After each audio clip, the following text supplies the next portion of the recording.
If you lie on the grass, you can feel the heartbeat of the world.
No touching!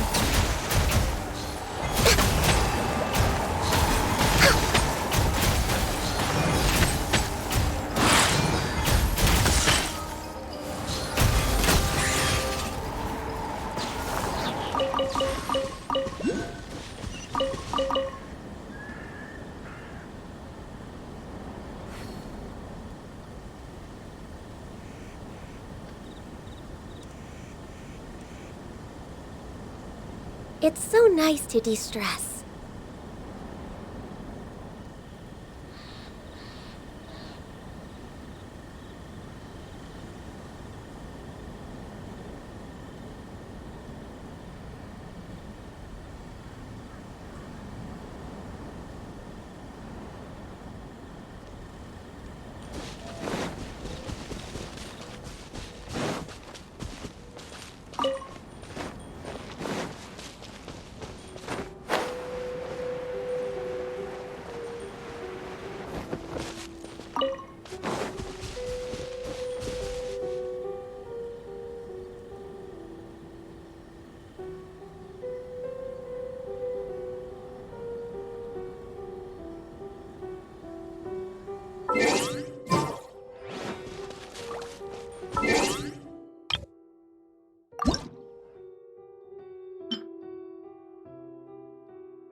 Here we go!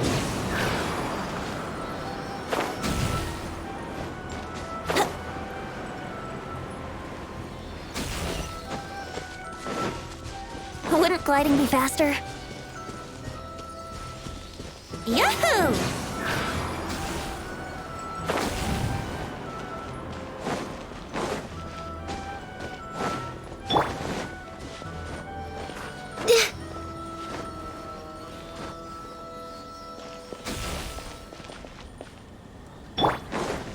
Let's play!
Brace yourselves.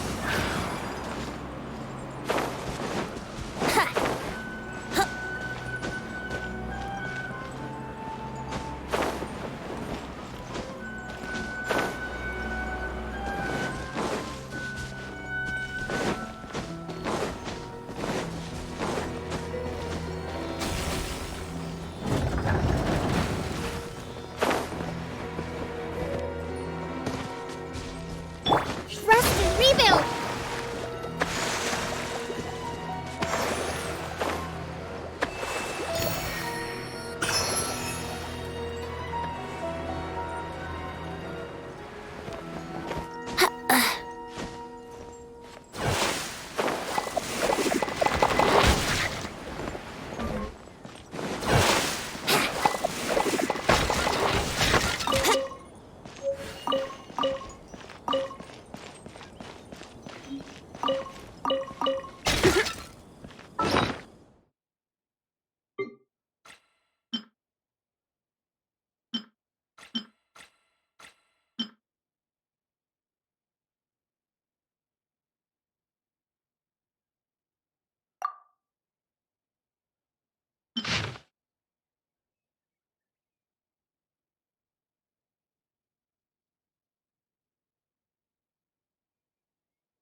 Allow me! Access denied.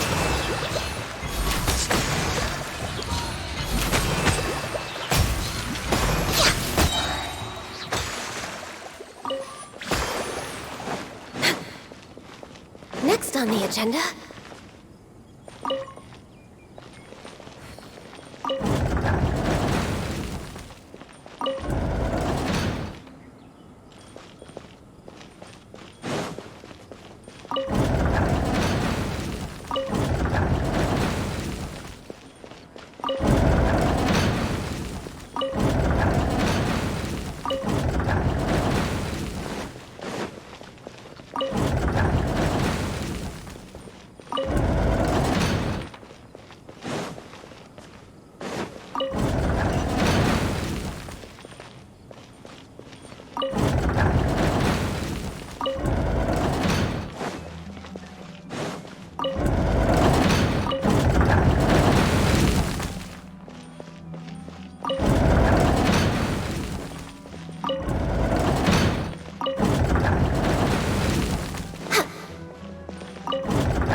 way behind schedule.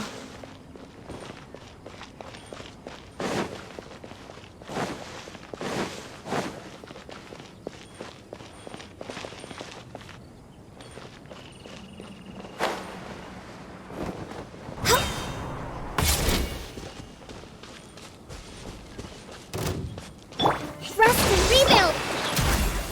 All hail!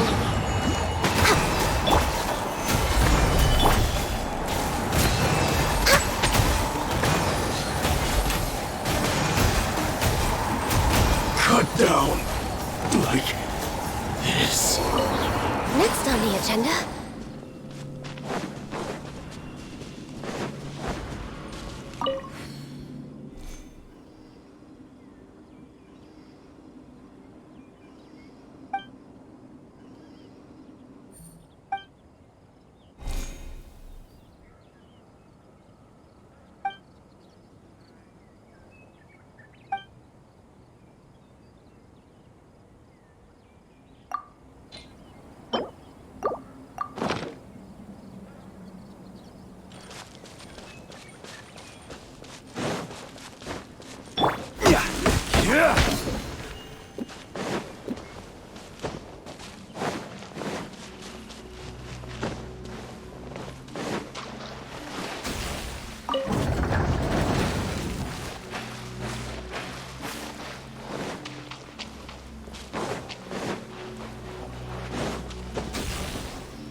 Here we go! Yahoo!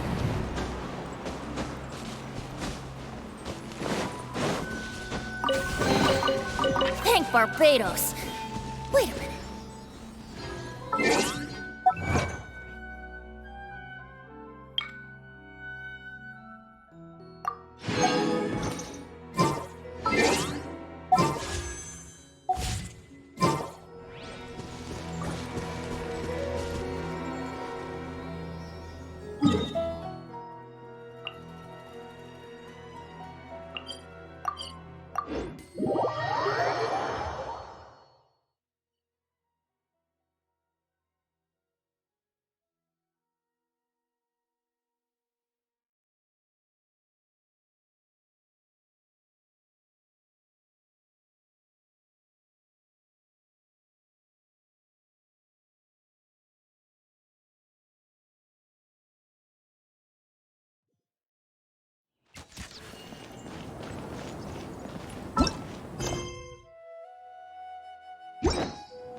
We're way behind schedule.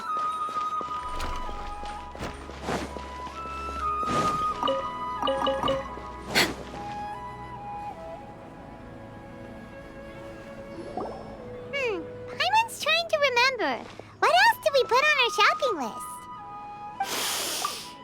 Oh, what a mouth-watering smell. Paimon would know the aroma of biryani anywhere. Let's go get some. We can still add it to the list. Well, if it isn't the Traveler and Paimon. Wasn't expecting to see you here. Hello there. Oh, it's been quite a while. Huh, so you two are still hanging out together. Dia, didn't you say last time that you were gonna head back to the desert? I said I was going to resign from being her bodyguard, not that our friendship was over. We're still the best of friends. The Holmayanis also still post jobs from time to time. Their pay is always generous, so me and the other mercs never pass them up. I told Dia to just stay at our place when she took one of those jobs a few days ago. My parents were delighted. They even said that it always felt like we were missing someone whenever Dia wasn't around. That sounds like something they would say, all right. They're always so welcoming. Anyway, The job is already taken care of, so I was gonna head back to the brigade as soon as I finished a little shopping. But the master kept insisting, and I ended up staying for another day. You can stay for as many days as you want, Dia. Father hasn't even gotten around to treating you to his best dishes yet. You know I'm not the kind of person to stay put in one place like that, my lady. Don't worry, though. There'll always be next time. But she said they'll treat you to the best dishes! I can't believe you can still refuse that! But wait. Didn't you say last time that you would take me on a trip to the desert? Why don't you just take me with you today, when you leave? There are so many places I still haven't visited yet. I'm sorry, my lady, but no can do. There's still a few things I need to take care of back at the brigade. Besides, the desert hasn't exactly been the most peaceful place lately. Oh, come on. Not this again. That's also what you said last time and the time before that. I know, I'm sorry. Just give me some more time, and I promise I'll plan the best trip ever for you. All right, fine. To be perfectly honest, it's not that I wanted to go, it's more like I feel like something is off about you lately. Ever since you first set foot on the estate a few days ago, you've been acting anxious and even paranoid. Have you been delaying our trip because you've run into some kind of trouble? Nah, are you kidding? You're worrying too much. Would you swear on that? Friends shouldn't lie to each other, you know. I wouldn't pry any further if you're willing to swear on what you just said. But if something really is bothering you, then just tell me. You know I'll help you however I can. Oh, looks like Junior's was onto something. You're too perceptive, my lady. Seems I can't hide anything from you. I just thought that nothing good could come out of telling you about the messy happenings of mercenaries. Knowing too much only leads to more trouble. Mercenary life is a dog-eat-dog world where Mora reigns supreme. Everything operates on a completely different set of rules. That doesn't change anything about what I just said, though. We're still friends, and I can only support you if I understand what's bothering you. My lady, you're not gonna stop until you drag it out of me, are ya? All right, I'll share what I know. Let's go somewhere else first. This isn't exactly the best place for a discussion. Okay, let's talk here. Just try not to draw any extra attention. As you may already know, the Eremites have both a lot of mercenaries and a complex organizational structure. Many mercs are no different than me, just going around looking for jobs to earn some mora. My brigade is called the Blazing Beasts. We're not a large group, but every member is loyal and brave. However, not all Eremite brigades are like mine. Some are willing to cross all kinds of lines for the sake of mora. The most notorious is a faction known as Deshret's Relics. Deshret's Relics? Judging from the name, they must really look up to...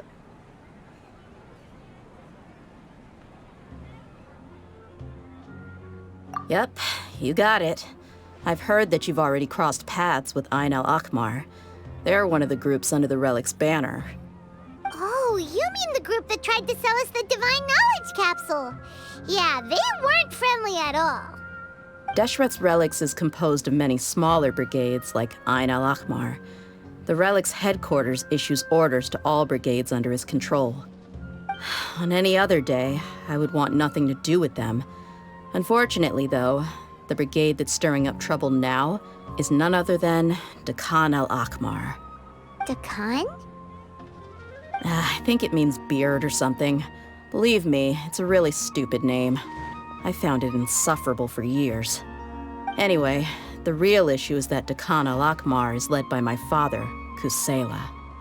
Say what now? I think I'm starting to understand your anxiety now.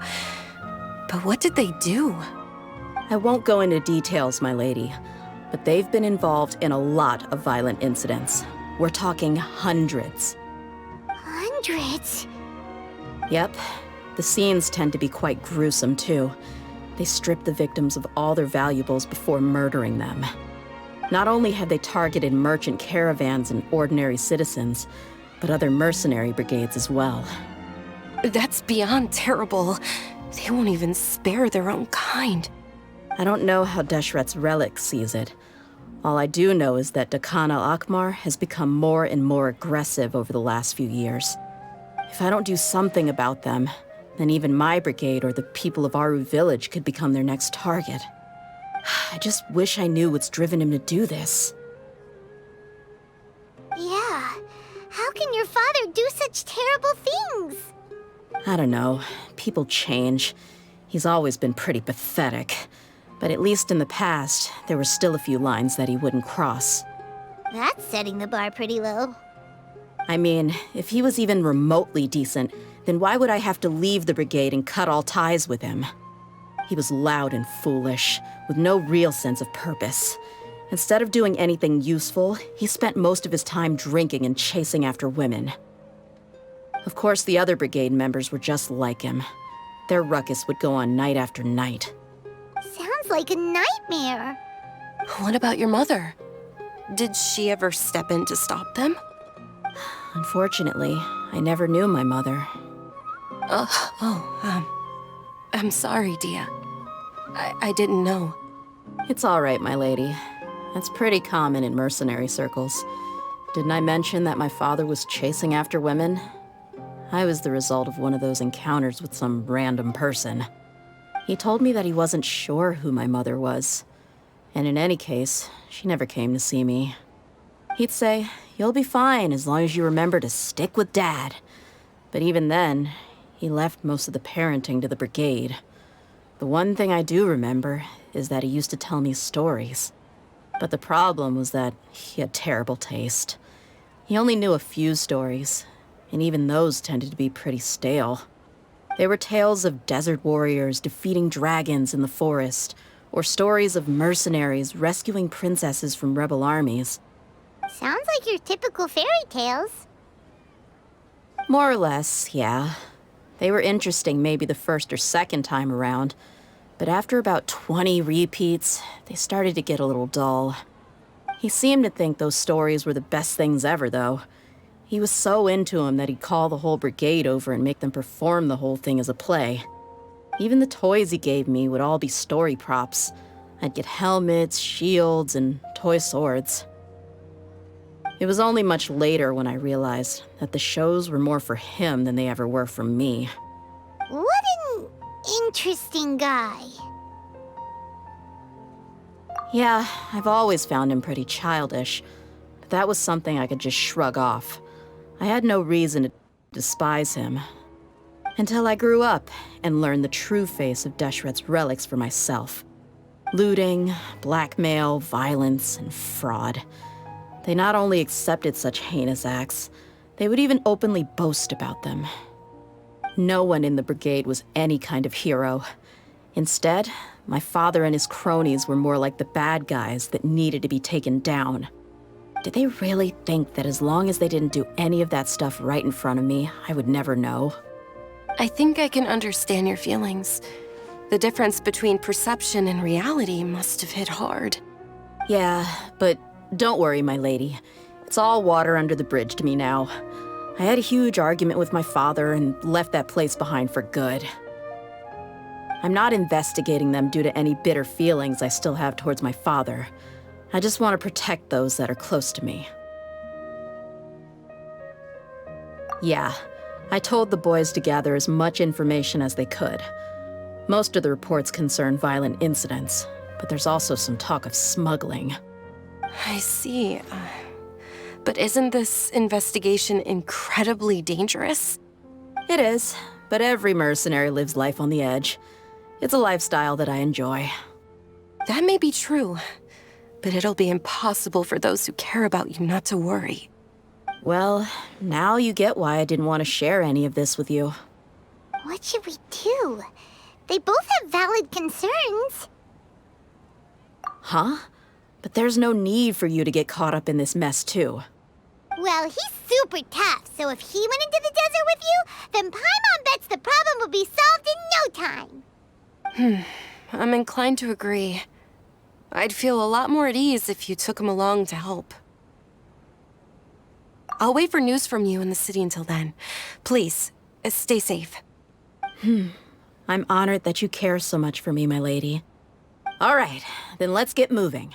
Our first stop will be Caravan Rebot, where we can catch up a bit with my fellow mercs.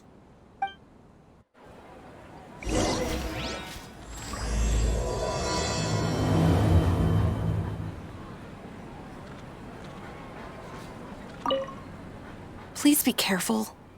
I'll stay in the city and wait for news from you. Just don't do anything reckless, all right?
Hey, Dia, you're back. Are these two friends of yours? Oh, so you've already become like one of us then? Anyway, since we've got a newcomer, let me fill you in on what the Khan al-Ahmar's been up to lately. They've become extremely aggressive. Apparently, even their own now have become acceptable targets. They even attack other relics brigades, just the same as any other mercenary brigade. Even the most ferocious beasts still protect their own. And it sounds like they've thrown that straight to the wind. That's right. Once they've collected enough loot off the other mercenaries, they sell it off to a different brigade, or turn to merchants on the black market. A portion of their profits is immediately exchanged for more food and weaponry to be used in their next violent operation. That's terrible! Yeah, and it really makes you wonder why they're so desperate for Mora. A few days ago, Isham and I trailed them for a while, and even disguised ourselves as merchants to conduct trade with them. We were able to learn a few things from the exchange. Rather than saying they're out to plunder and hoard Mora, it'd probably be more accurate to say that they're experiencing an internal power struggle. Wait, a power struggle? You heard me right. The vast majority of their victims are mercenaries from the other brigades of Deshret's relics. If their only goal is Mora, they could have gone after anybody. The targeted nature of their attacks points to a power struggle between the different brigades within the relics. That's the only plausible explanation we have. Unfortunately, we weren't able to find out anything more specific. It seems they're also trying to keep things under wraps. Oh, one last thing we discovered was that over the past few years, as the Khan al-Ahmar became more and more active, Deshret's relics as a whole became a lot weaker.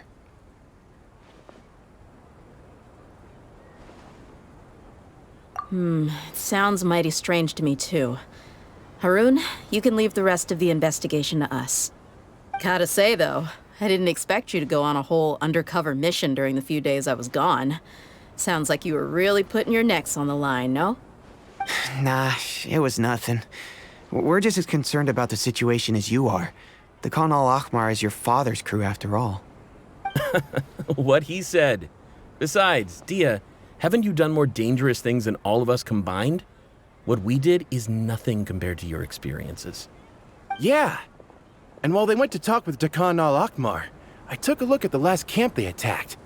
Any survivors of the attack were already long gone. There was nothing of value left in the camp. Ah, Hisham and Khalaf. You're here too. We rushed over as soon as we saw you come into Caravan Rebot. Although this new friend of yours looks a little green behind the ears, I'm sensing a special vibe from him. Now that we know you'll have a capable partner with you, we can also rest easy. Hey, what about Paimon? Feel anything special? Oh, You're also planning to tag along with them? Of course! Paimon is the traveler's most important guide. Wherever he goes, Paimon will follow. Oh. In that case, then you'd better take care of her too, Dia. Don't underestimate Paimon! Don't worry about her. She may look tiny and helpless, but she's been through just as many battles as the traveler here. Even if she had only survived on sheer luck, then that alone would still make her quite formidable. I had no idea. I guess I shouldn't judge by appearances. Oh, one other thing, Dia. When you're free, why don't you update the deputy about your upcoming schedule? We held another recruitment event a few days ago, but everyone only came to see the Flame Main. You weren't around at the time, so people were pretty disappointed to only find our crew of rough, unkempt guys. The deputy put a lot of effort into the event, but it was basically for nothing. Only a few people chose to stay, and that really got to him. Sorry to hear that. I'll be sure to bring him some great liquor next time. I left in a hurry and I couldn't make it back in time for the event. Gotta admit, I can understand their disappointment, though. You're our brigade's main selling point, after all. Now, if only the deputy could figure out a way to bring a few more smoking hot members into our ranks. Keep dreaming. Remember the last time I invited a couple gals into the brigade? You all just froze up with your mouths gaping like a bunch of scarecrows. The awkward silence and weird expressions left quite the impression on them. They were originally interested in joining us, but after that, they both told me they were too uncomfortable to stick around. Hey, didn't we agree to never bring that up again? Huh? Wait, are you serious? Why have I never heard about this? I don't think you were part of the brigade yet. Are you kidding me? I missed a once-in-a-lifetime moment like that and you weren't even gonna tell me? All right. We can tell you about it later. Now's not the time. Hey, don't you try to change the subject. You and Hisham get your butts over here and tell me everything right now. Are they always like this? More or less. There aren't many rules or graces when it comes to mercenaries. We're used to just speaking our minds. If someone starts getting under your skin, you just yell right back at them. And if that doesn't put an end to it, then you just challenge them to a fight. But we also don't tend to take many things too seriously. Being direct and getting it all out of your system as soon as things come up is better than keeping everything bottled up, never talking about it. That's also why I never spare their feelings when I talk to them. If I want to laugh, I'll laugh. If I'm angry, then I'll unload on them. It's hard to stop once you get used to it. Though, I can never do that when I'm with the Homayanis. Hey, knuckleheads! Can you at least tell me the rest of the intel before you go back to your bickering? Yeah, you hear her, Holloff? Told you we gotta focus on the investigation first. I drew up a map. Right here's the spot. There you'll find the merchant caravan responsible for getting rid of Dakan al-Akhmar's looted goods. All you gotta do is wait and ambush them in the evening. They'll have no idea what hit them. Perfect. Thanks for that. Be sure to pass my regards to everyone else in the brigade as well. Will do. You stay safe, Dia.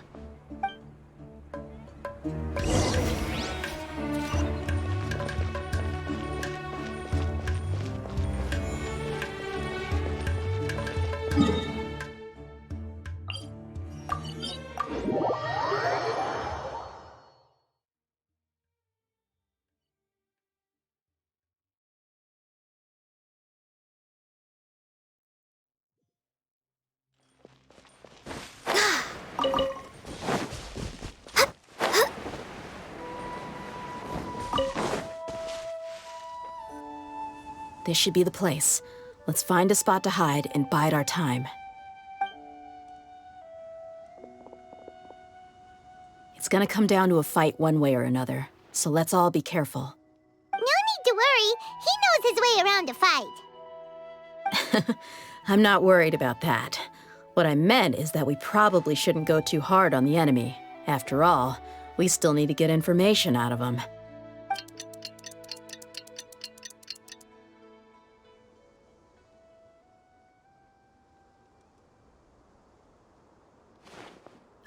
Here they come. You ready? Let's not give them a chance to react and end this quickly.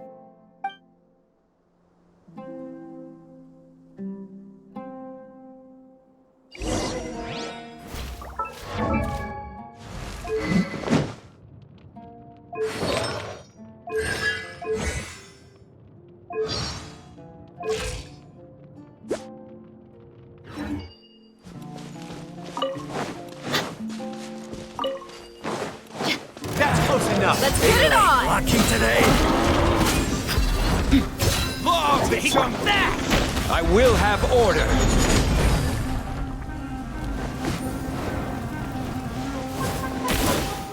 Quake! Cha! Kya! Kya! Buckle up! Huh! Huh! Cha! I'll take my Huh! Huh! Huh! Ah! Kya! We're way behind schedule.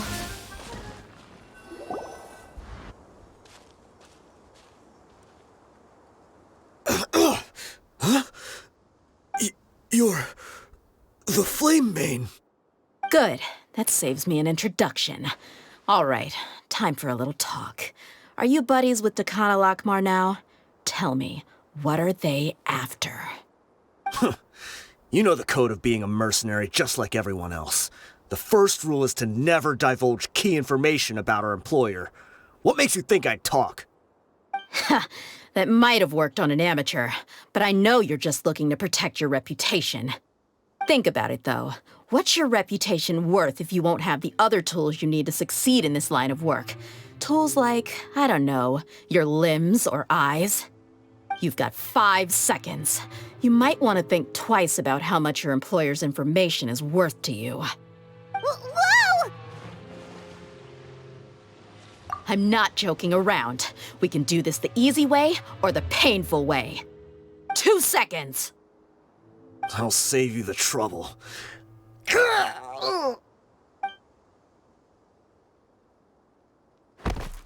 Huh? Are you crazy? He tried to bite off his own tongue. Quick, search the area for any first aid supplies.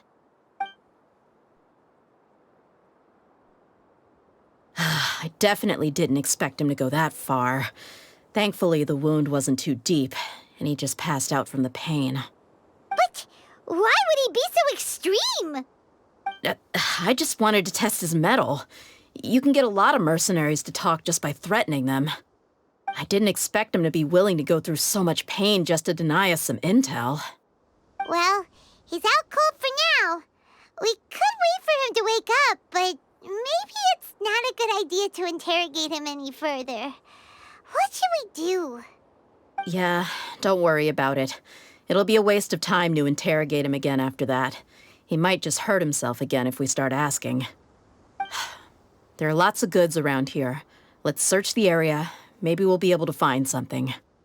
I'm really sorry.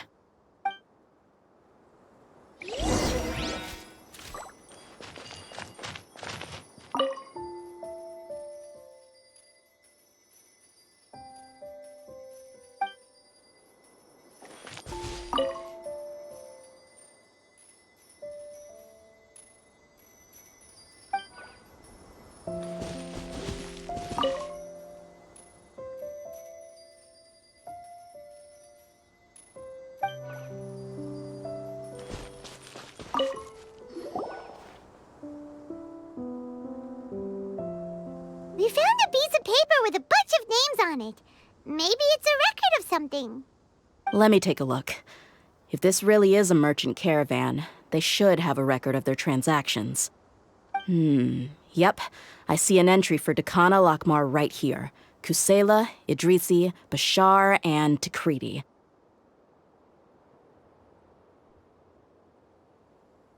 All familiar names. Dakana Lakmar has been trading for a hefty supply of food, weapons, and medicine. It seems that in the past, they used to receive some canned knowledge as well. This caravan is just one link in their logistics chain. Once in the rainforest, the caravan will exchange the looted goods for Mora, and the funds will then be passed to a specific person. That person will then pack the caravan full of necessary goods, which will then be brought right back to Dakana Lakmar. Wait, why is there no Mora value recorded for the final transaction? No value? Yeah, every transaction before the last one was marked with an exact amount of Mora, but the final one, where they paid for everything to be brought back to the desert, was simply marked as delivered. Perhaps. But they couldn't have known how much they would make off selling the loot.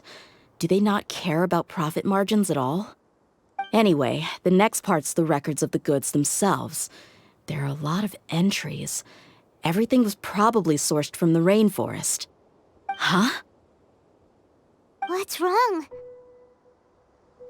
Shazamon Homayani? Homayani? You mean Dunyarzad's family? Could it just be another family with the same last name? I'd be surprised to find someone with the exact same first and last name. Shazamon Homayani is Dunyarzad's father, and the head of the Homayani family. Just what the heck is going on here? I'm sorry, you're right. I'll consider what we found and not jump to conclusions just yet. But what this piece of paper confirms is that the Homayani family has been providing goods to Dakhan al-Akmar. What if the Homayanis have been kept in the dark and don't know they've been trading with Dakhan al-Akmar? That's a possibility, but if that was the case, why is this caravan specifically named Shazamon as their person of contact?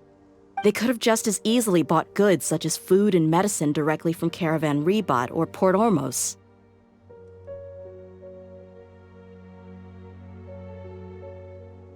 Yeah, funding violence and looting. The brigade gets the goods, and he is paid the proceeds from the sale of the loot. But why would he do something like this? It's not like the Homayanis are in need of money. I honestly have no idea. I've been to their estate many times, and I've never noticed anything suspicious. The only potentially large expenditure I could think of would be the treatment costs for Dunyarzad's Elazar. Maybe they borrowed a lot of Mora in the past? But that's still just a speculation. I don't think the Master would stoop so low to make Mora. You're probably right. I know my lady's personality, and she wouldn't deliberately keep something like this from us. But what should we do now? All we found is just another mystery.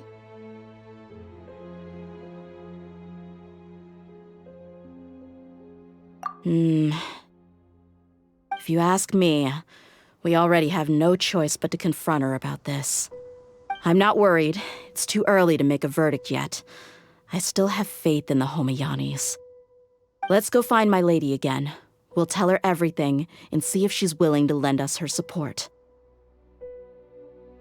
If we're lucky, we can not only figure out the mystery of this paper, but also follow the trail of breadcrumbs to the people responsible at Dakhan al-Akmar.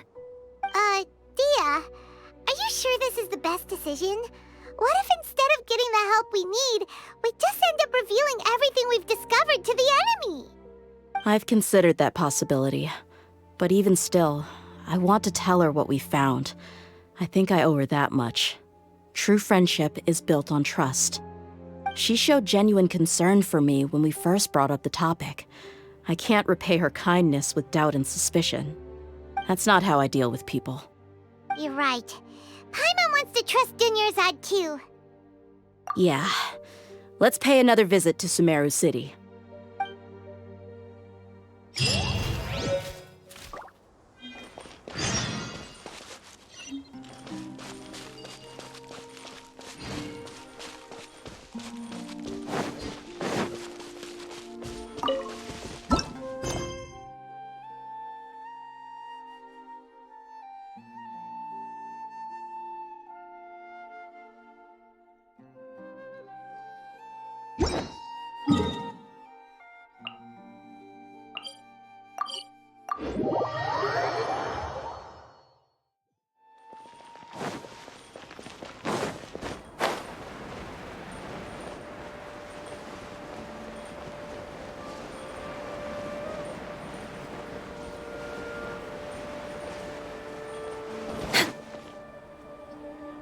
We're back, my lady. Oh, you're back a lot sooner than I expected. You mustn't have run into any trouble then. Well, how did it go? What did you come up with? Actually, we're still investigating. It's just that we've discovered something strange. I see. The clues you found have led you back here, in the city? Something like that. Yeah. You all look a little dispirited. Whatever you found must not have been very encouraging after all. Why don't you discuss it with me? Maybe I'll be able to say something to cheer you up? It's okay, my lady. It's not so much about me being upset with my father or anything like that. How should I put this? So something is wrong.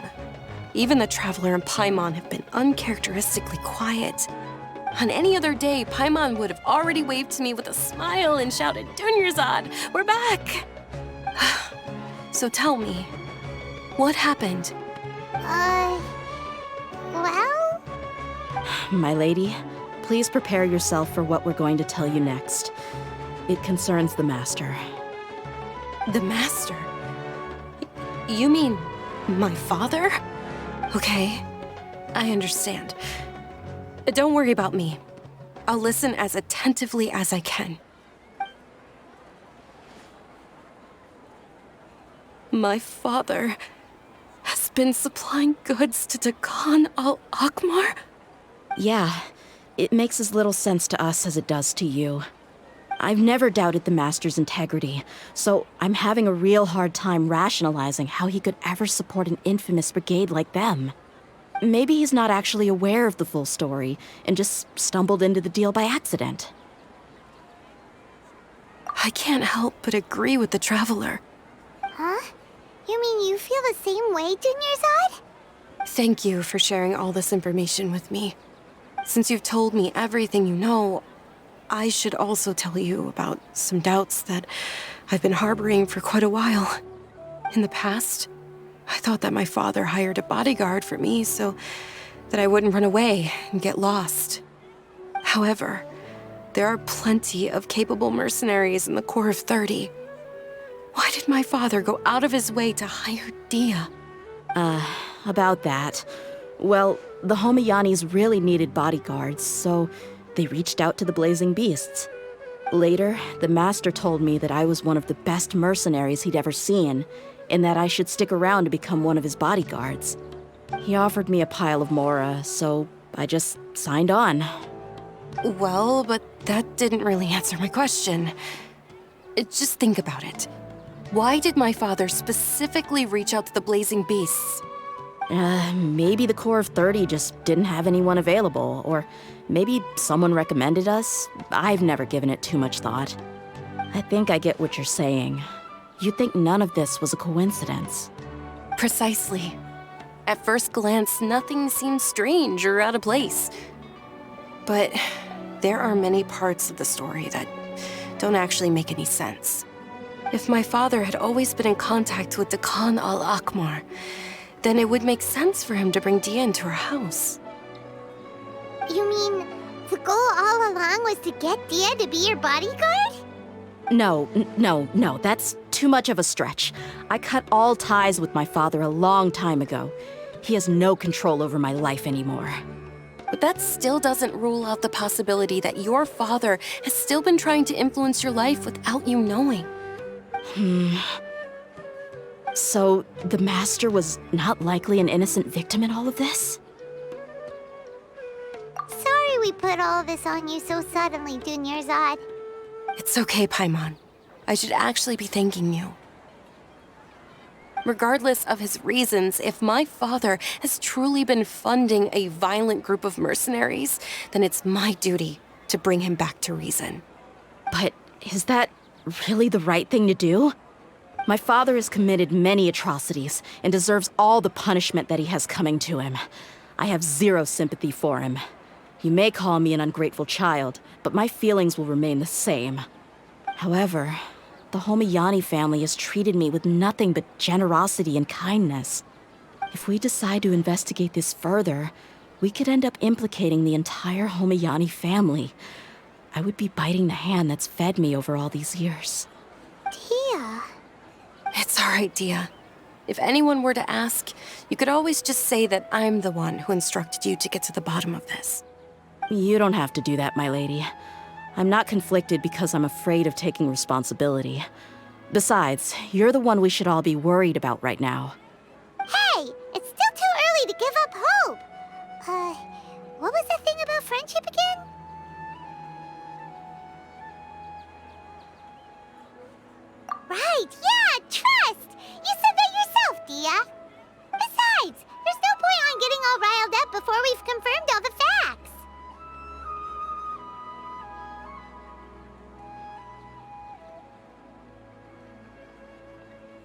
Thank you, everyone. That makes a lot of sense. I guess I should always remember the trust that I've placed in people. In which case, my lady, could you ask the Master to come out and have a chat with us? Sure thing. I also hope he'll be able to give us a logical explanation. Let's meet at the usual place then. Usual place? Ah, right!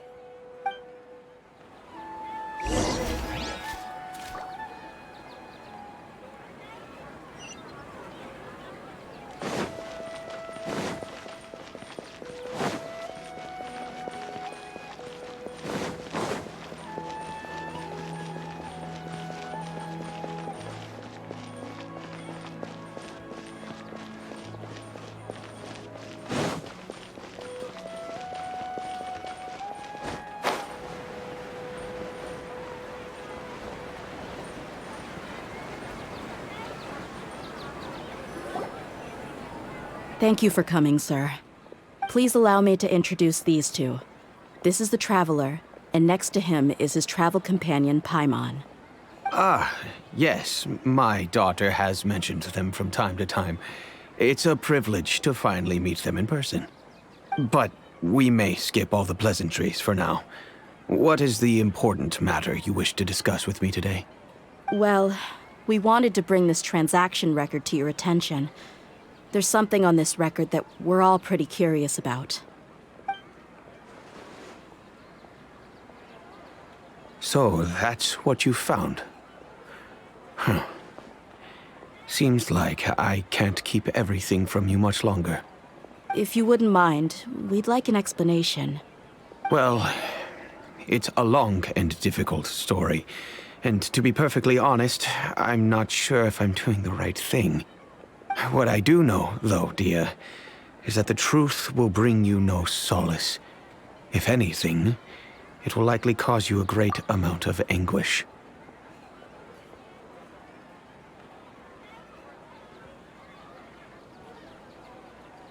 Wait, me? Yes, I understand perfectly why you came to see me. And I am touched by your collective commitment to do the right thing. But knowledge always comes at a price. And sometimes, as they say, ignorance is bliss. Your father, Kusela, and I both believed that. Of course, you have the right to seek and learn the truth, but I must warn you. The facts of this matter may reduce everything you've built for yourself into sand, blowing in the wind. If you must proceed, then Kusela's heartfelt efforts will also fade into the wind like a fleeting mirage. His heartfelt efforts? I'm sorry, sir, but I'm not sure I follow. I've made it this far in life without a single drop of my father's support. I have my own ideals and ways of looking at the world, as well as people and causes that I've chosen to cherish and fight for. None of these things have anything to do with him. I came here today to support you as the head of the Homayani family. No warning will change my stance on that. I understand. Then let me tell you a little story. Our family once needed to take a trip to the desert when Dunyarzad was just a baby. Along the way, we were attacked by bandits. They had superior numbers and quickly overpowered our bodyguards. When all seemed lost, a group of passerby Eremites lent us their support. Those Eremites were Kusela's brigade, Dekan al-Ahmar. Kusela's men told me that the attackers were Eremite mercenaries, just like themselves. I was shocked. Why would Dekan al-Ahmar go so far to save us and not spare the fellow Eremites?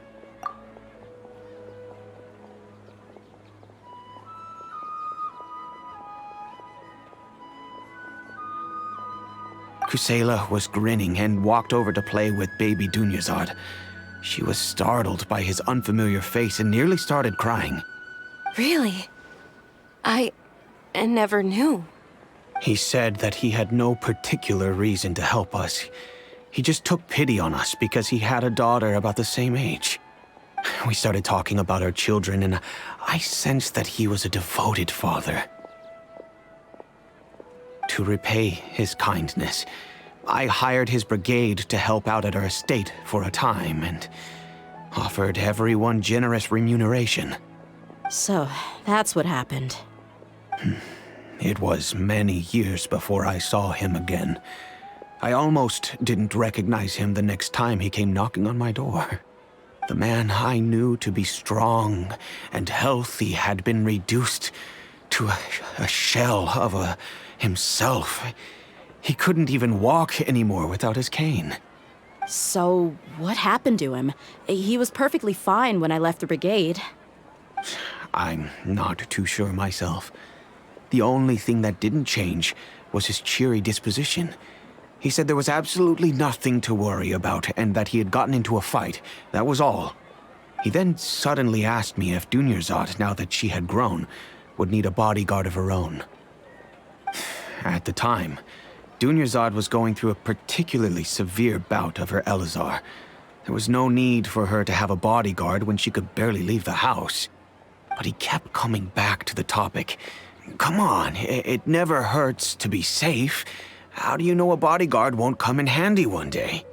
I was completely lost at first, until he recommended the Blazing Beasts, and in particular, a mercenary named Dia. So he was the one who recommended Dia to you. Indeed. He didn't say it out loud, but it was clear that he saw Deshret's relics as an evil group who would eventually corrupt every member in their ranks. He was already beyond redemption, but he hoped that he would be able to detach his daughter from the vicious world of mercenary life. If Dia could stay in my house and keep working as a bodyguard, then gradually her affinity for the desert would decrease, and she'd be able to leave her previous life behind. And that's why you offered her such generous compensation? Yes, but not just because of that. From the moment that he asked me for that favor, I also began to see Dia as my own daughter. And that's also why I tried to persuade you to stay when you asked for permission to leave. I was willing to spend however much it took. Kusela saved my daughter and I all those years ago in the desert. I could never refuse him entrusting his daughter to me. He was always like that, acting like he's oh so smart and self-righteous. Kusela said that he'd reimburse me for a portion of Dia's fees. I refused to take any mora from him, but he'd always send me funds anyway. Eventually, I just accepted them as a token of his gratitude. And that went on for a while until I received another letter from him a few years ago. The letter contained a request to help him buy food, weapons, medicine, and even explosive materials. Wait! Isn't that around the time that Dekan al-Ahmar started becoming more aggressive? That's right. When I started to hear some nasty rumors, I became wary. I wanted to meet him face to face to discuss things. But by then, he was no longer receptive to my requests to talk. If I had to guess, it's probably because he doesn't want to put Dia at risk. That thought occurred to me as well.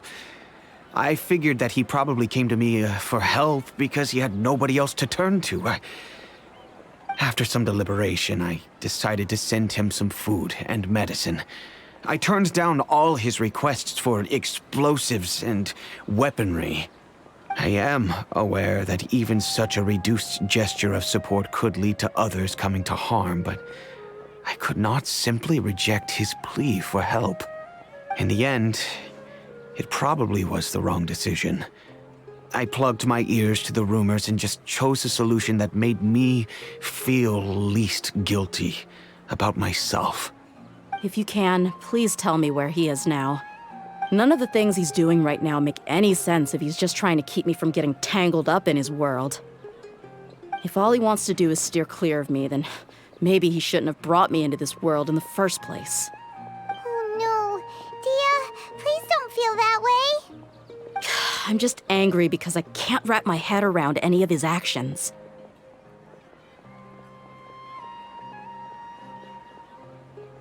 Another way? I don't know. I knew him, and he was nothing more than a childish brute. I can't understand what's going through his head. But I guess you do have a point. We haven't uncovered the whole truth yet. We still need to figure out his exact actions and reasoning for these last few years.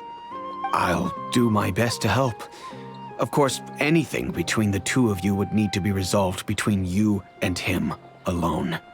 I don't know Kusela's exact whereabouts. Outside of supplying his brigade with some goods, I tried my best to avoid getting involved any further with him. However, there's a man on the list named Jawed. He used to be a mercenary in the desert and is now a member of the Corps of 30.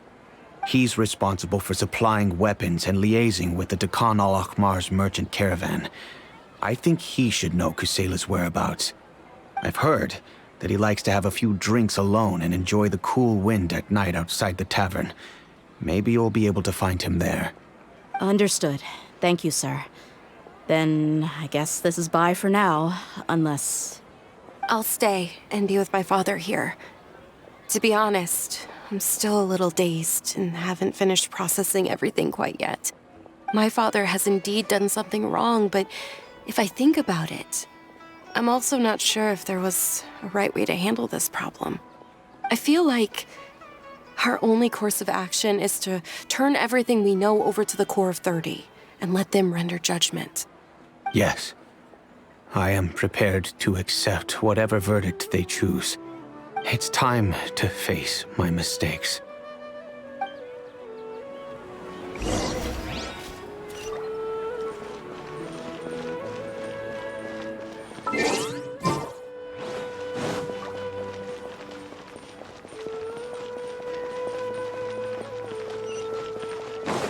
We're way behind schedule. Yahoo!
On my fair share of just can't beat the atmosphere here.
Huh? Who are you guys? I know what you've been up to. Smuggling weapons to violent brigades in the desert while working for the Corps? Pretty bold, if you ask me. Shh! Keep your voice down. How do you know all that? Come with me. We should take this elsewhere. I'll be happy to talk things over once we're somewhere private.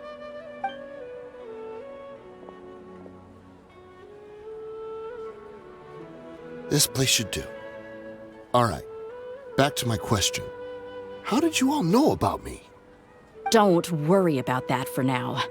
You know what kind of punishment you'll face once we report you to the Corps, I assume. Wait. There's no need to jump the gun. Let's talk this out. What are your terms? So what's in it for you anyway, Mora? Well, I was a little tight on money at the time, and Kusela took good care of me in the past. I weighed it in my mind, and I couldn't find a reason to turn the opportunity down. I wouldn't only be helping my benefactor, but I could also make some quick Mora. Let me tell you how it is. We're investigating Khan al-Akmar, and we're gonna put an end to their operations. If you provide some help for us, then we might just put in a good word later to reduce the terms of your punishment.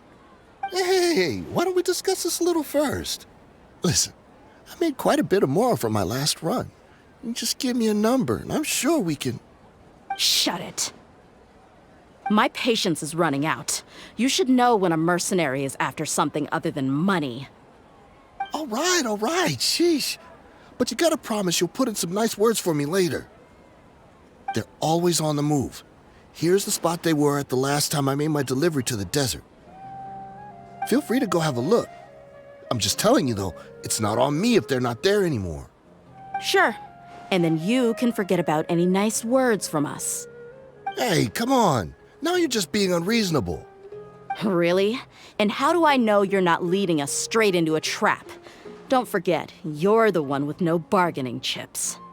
All right, I get it. Why don't you go take a look, and if they're not there anymore, I'll try to figure out something else for y'all.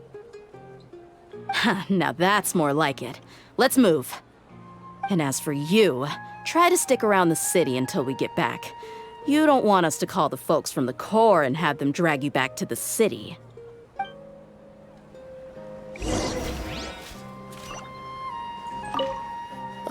Don't worry. I'm not going anywhere.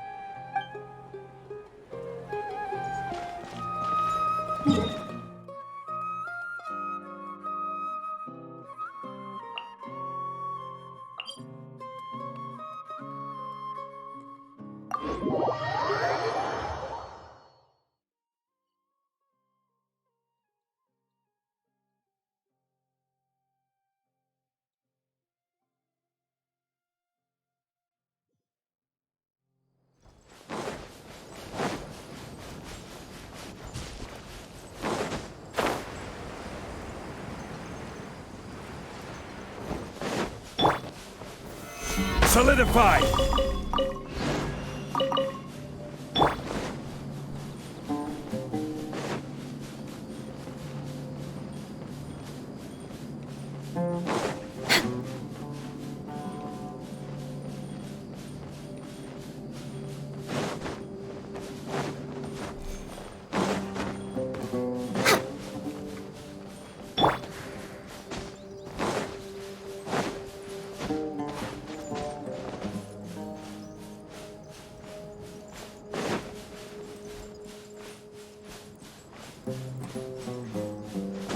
Brace yourselves.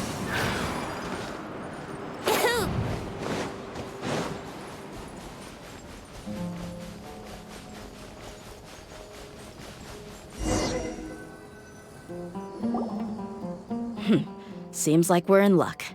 That should be their camp right up ahead. Let's go. We'll finally get to the bottom of this ourselves. I'm here to see Kusela. Tell him to get out here. Tia, why are you here?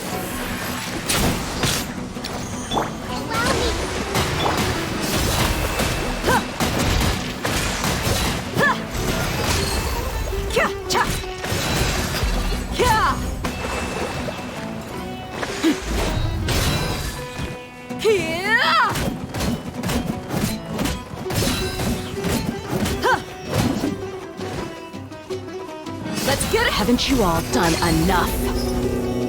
Oh, so are you also here to stop us?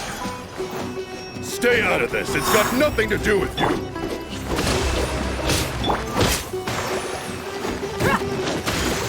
Take that! Gather! Buckle up!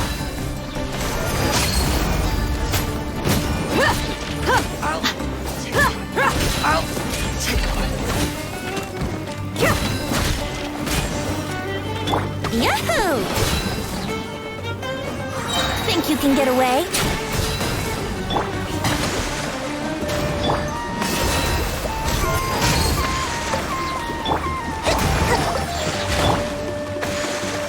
Brace yourself.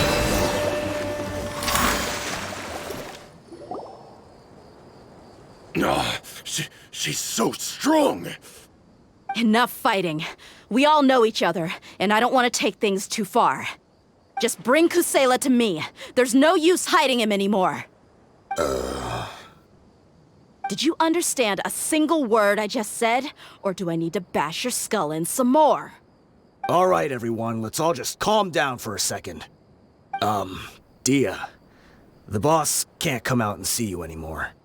He died a long time ago. What? Seems like you've been out of the loop for a while. Guess that's for the best, though. At least, that's what the old man wanted. When did he die? What happened to him? A few years ago, Kusela broke up Dakan al-Ahmar and went to the Deshret's Relics headquarters by himself. So is that when you guys started acting up? We would prefer to call it taking revenge. Every last person in Deshret's Relics must pay in blood for what they did.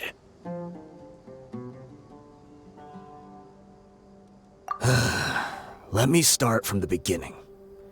Dia, do you know how the head of the Relics maintained order internally? Overwhelming strength and unquestionable authority? Those were a part of it, yes. But just those on their own weren't enough. They had another tool at their disposal. They called it a person's record. Regardless of whether they joined by their own will or were coerced, every person in Deshret's Relics were forced to leave a record of themselves at headquarters. Whether it be their deepest sin, some unforgivable act, or their most immoral exploit, the record served both as a symbol of loyalty and the perfect material for blackmail. That's precisely it. Every one of us have a record. Me, Bashar, Tikriti, and all the boys who grew up with Dia and ended up joining our ranks. But you, Dia, you were never asked to provide a record, were you? I never even knew this was a requirement. You were probably the only person in all of Deshret's Relics who didn't know about it. Ever since you were born, Boss had been trying to shield you from this organization's sinister rules. Not only that, but he also banned all of us from committing any nefarious acts. He said he'd take care of the dues we had to pay regularly to headquarters. But in the end, he was just an ordinary person. What could he do? He was forced to go to headquarters again and again to account for missed dues and incomplete records. He'd come up with all kinds of excuses and get beaten up as a result. We all knew he was doing that for you. He wanted to get you out of this world, no matter what it took. And that's why he became a shell of himself and couldn't walk without a cane. Wait, but that doesn't make any sense. I didn't know about any of this, and I'd never seen him get injured or beaten. Because you were too young at the time. How would you ever tell between wounds from a beating and wounds from battle? When you left home after that final argument with him, he seemed to age by a decade overnight. Even his hair went gray. So, even the blazing beasts were... Yep. It was all his doing. Had he not arranged them to come to you, you probably would have been reduced to a pulp before you ever left the desert. A few years ago, Boss said he needed to make another trip to headquarters. He was already pretty weak then, and we all assumed he was going to get beaten again. I suggested that he hand the role of leadership over to me, but he said there was no longer any need, since the Khan al-Ahmar would soon be no more. His words made no sense to me, but that night, we heard that a massive fire tore through headquarters and razed everyone's records to ash. Everyone gained their freedom that night. Many members fled, not just from our ranks, but from the other brigades as well. But how could we leave with a clear conscience? All of us who knew exactly what had happened. The boss can't have just died for nothing. Those heartless jerks at headquarters took him from us. From that point on, The sole purpose of Dakan al-Ahmar became revenge. The big fire that boss started was quite a blow to headquarters strength. It's given us the opportunity to launch our attack. Even though we're outnumbered, we vowed to see our revenge through to the very end. There were people from headquarters who changed their names and went into hiding. Some fled to other brigades, and others escaped to the rainforest. But we won't let any of them escape our wrath. They'll all pay for what they've done. We've suffered plenty of losses as well. To keep going, we need an enormous amount of supplies, from food and medicine to weaponry and explosives. All we can do is exchange our loot from Mora, and then use that to get supplies. We forged Boss's handwriting and sent out many letters to his former friends. Thankfully, many people were willing to come to our aid. We were also able to attract many mercenaries who shared our goal. We've endured unspeakable pain to win many impossible battles. Deshret's relics have become weaker and weaker, and now we finally have an opportunity to directly strike their headquarters. Paimon doesn't know what to say anymore.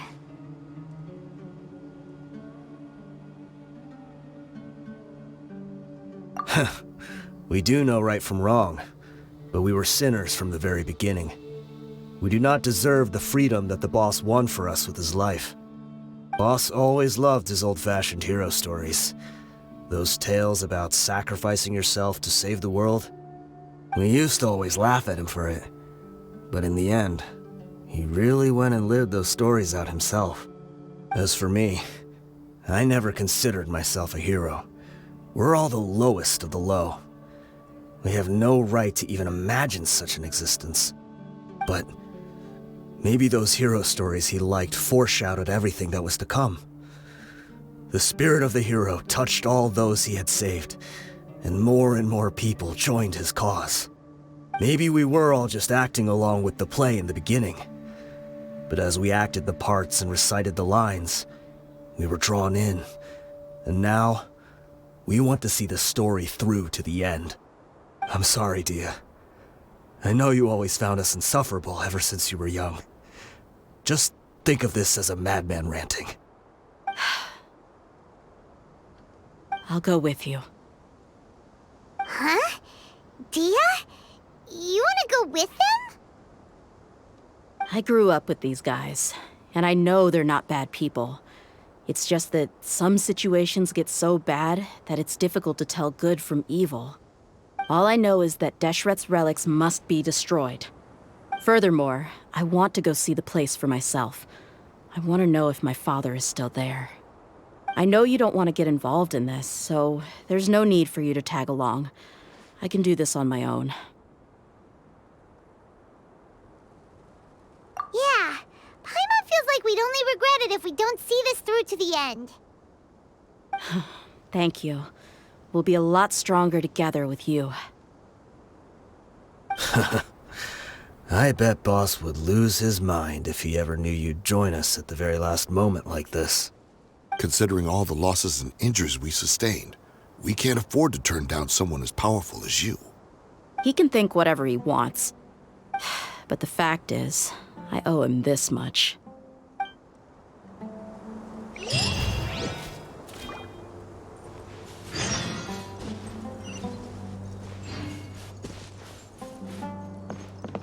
I guess it all comes down to this. What a bummer. I just had to get injured now, right before the final fight. Be sure to punch one of them for me, huh?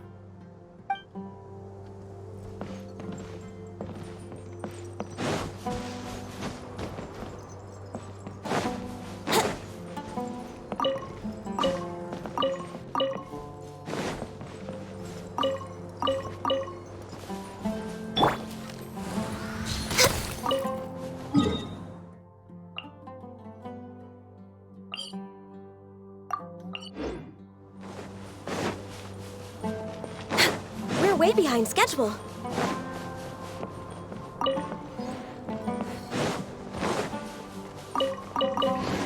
Next on the agenda...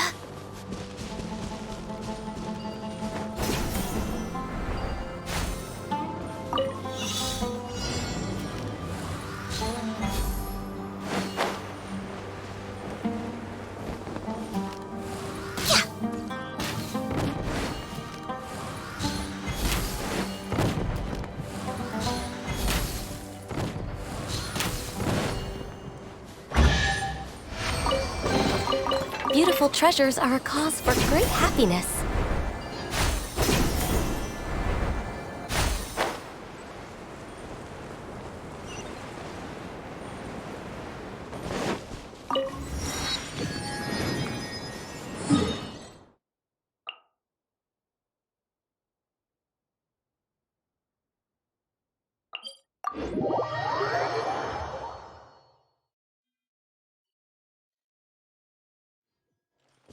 We're way behind schedule.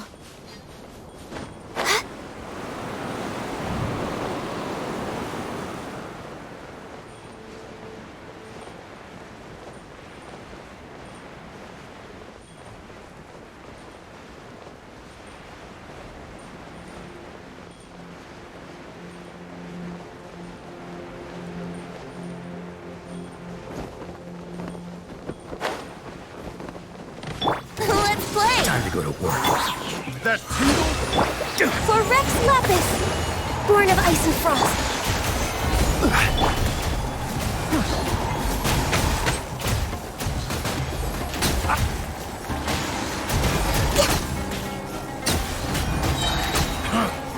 You want this one?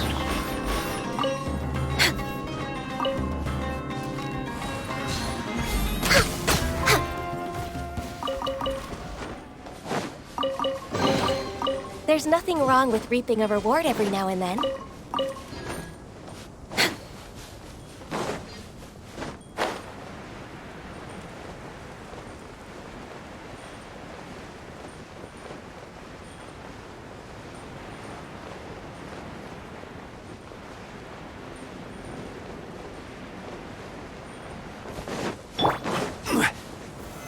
Solidify!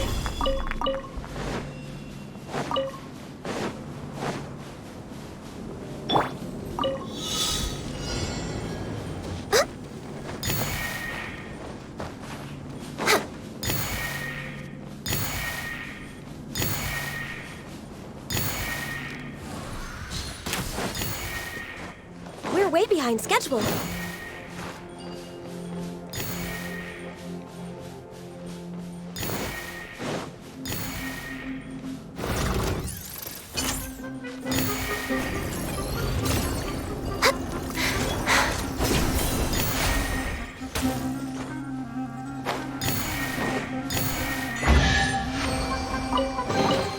Beautiful treasures are a cause for great happiness. Hold the line! Glaze over. No touching.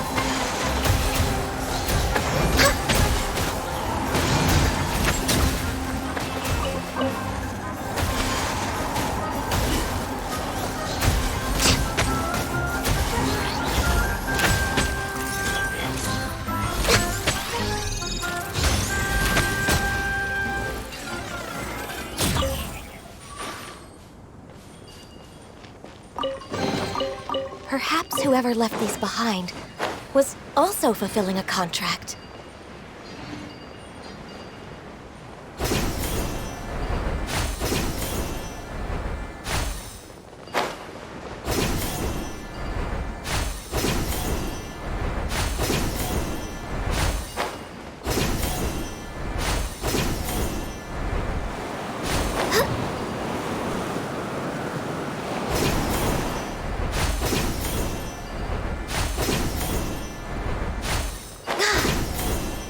This the entrance?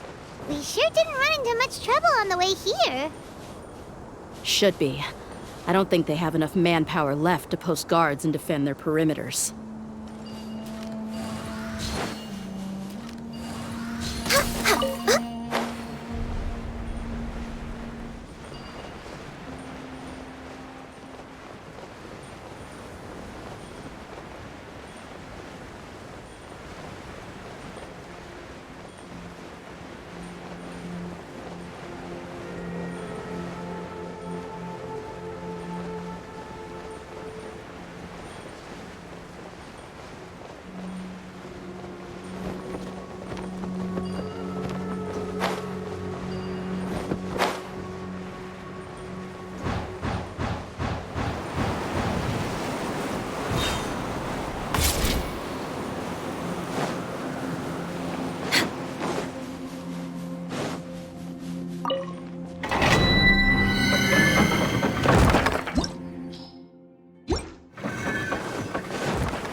way behind schedule.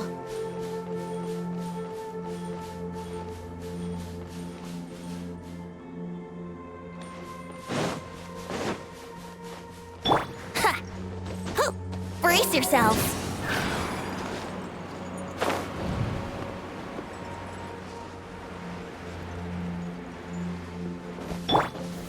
Gather!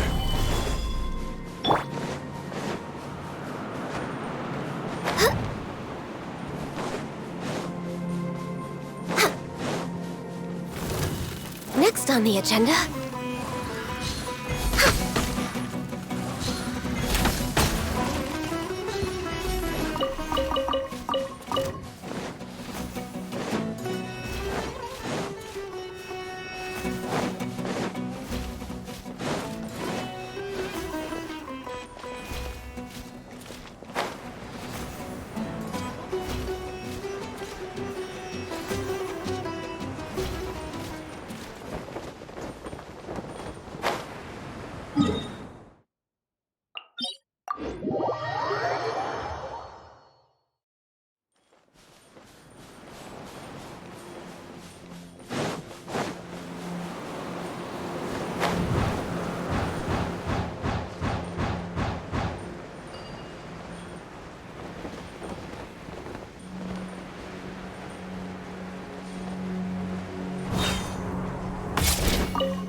Perhaps whoever left these behind was also fulfilling a contract.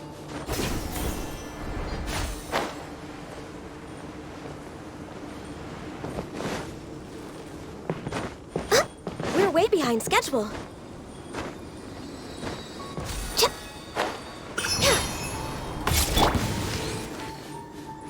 Born of ice and frost.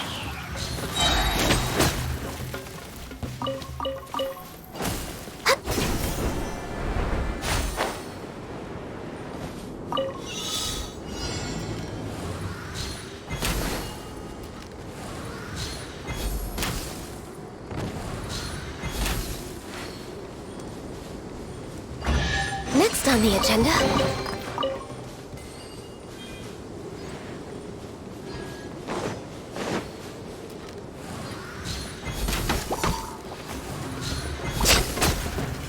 We're way behind schedule.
Next on the agenda...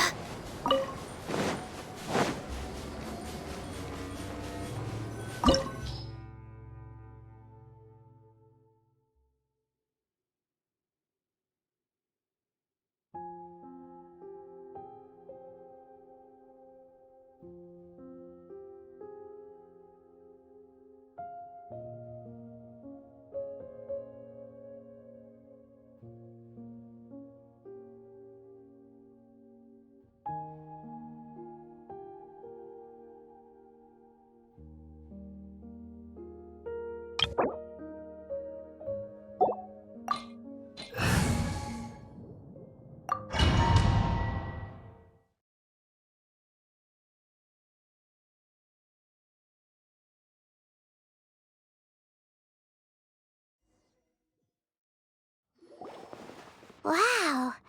Paimon didn't expect it to look like this on the inside. They should all be holed up in here. Don't know how many people they've got left, though. Who cares? We'll round up all of them. Still, we should be careful. Even if they've only got one shot left, it could still take us out. Yeah, we'll know what they're really capable of once we've landed some hits on them. Deshret's relics may have been a force to be reckoned with before, but their name means nothing now. Yeah, they don't stand a chance with you here. I'll take the lead. I've been here once before.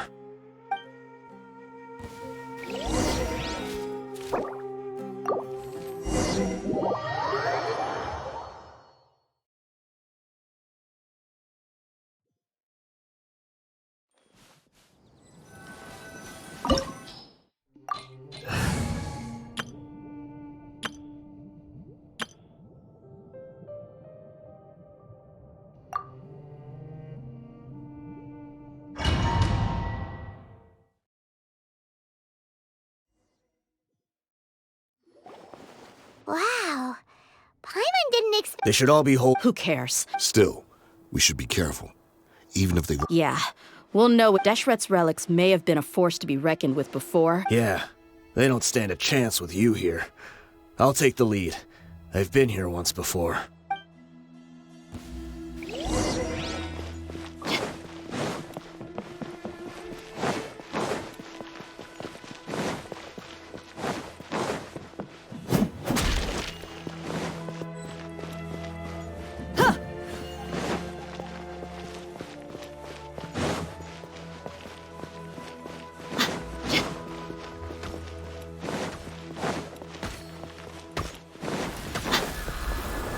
Teamwork is dreamwork!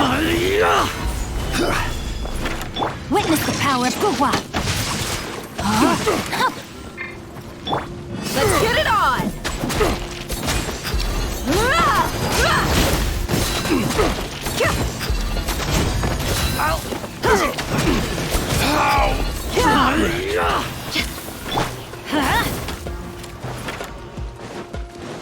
This is order.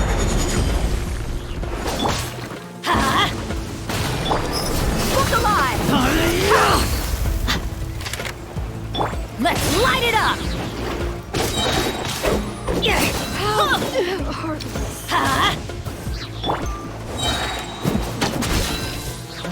Let me weave you a verse. Know my sword! I'm going in! You're dead meat! I'll be back. New punching bag. Need more. Take that!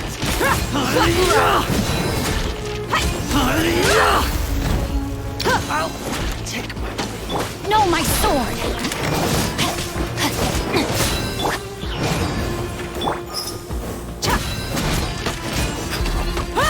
Take that! Let's light it up! Look alive! I'll take my... Ah, come on, you coward! Rain outlines your fate. Stabilize! Teamwork is dreamwork! Rain cutter! Gloves off! Tricks up your sleeve! You want this?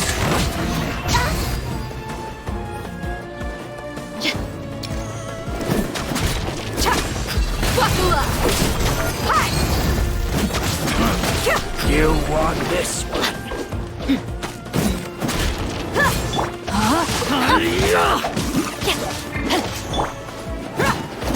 Order guide you. This way, follow me. We're almost there. Wait!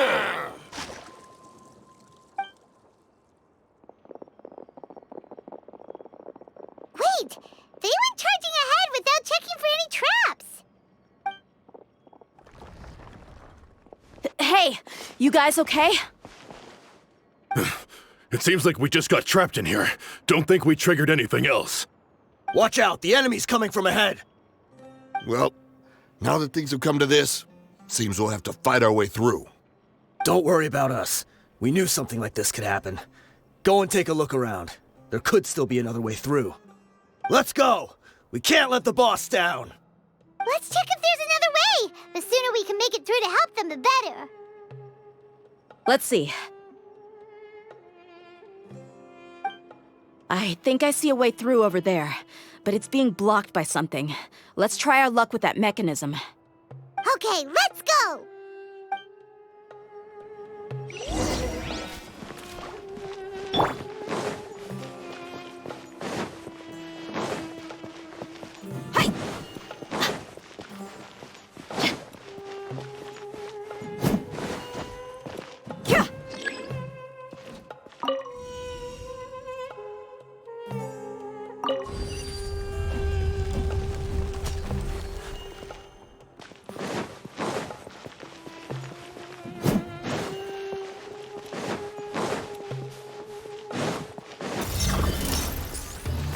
Let's light it up! Rain outlines your fate. Know my sword. Witness the power of Gugwa.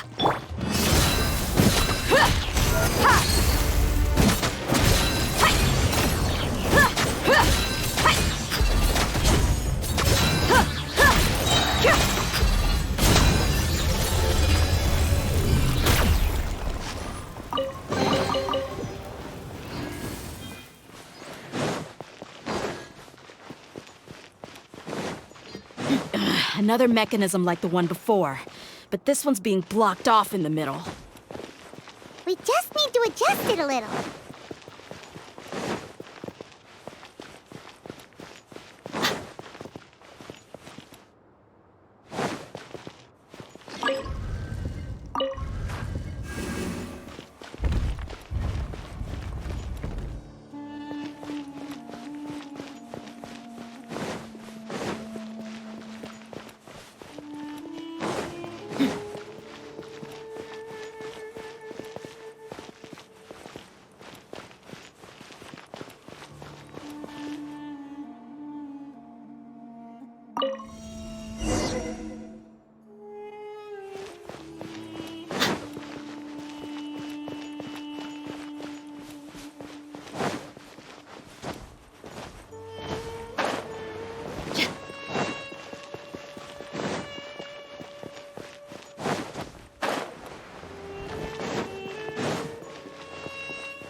Rain outlines your fate.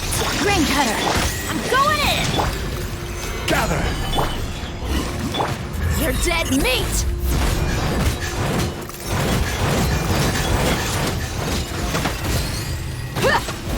Look alive!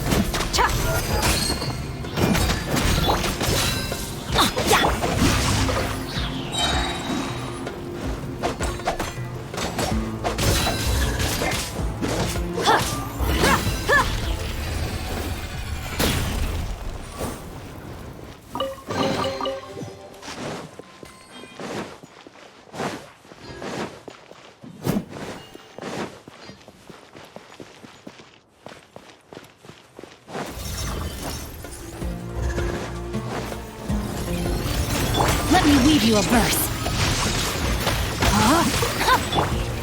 Stabilized! Teamwork is strength! Buckle up!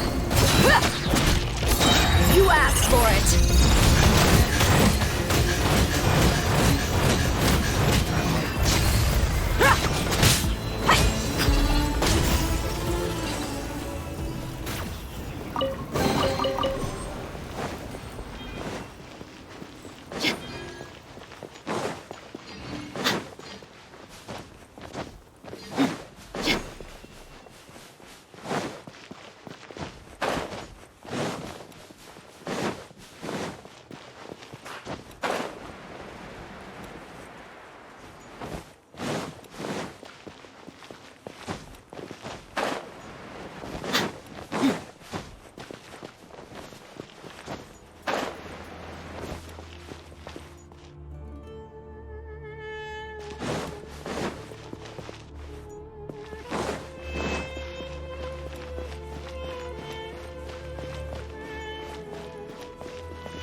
I wasn't expecting anyone to make it through from the other side.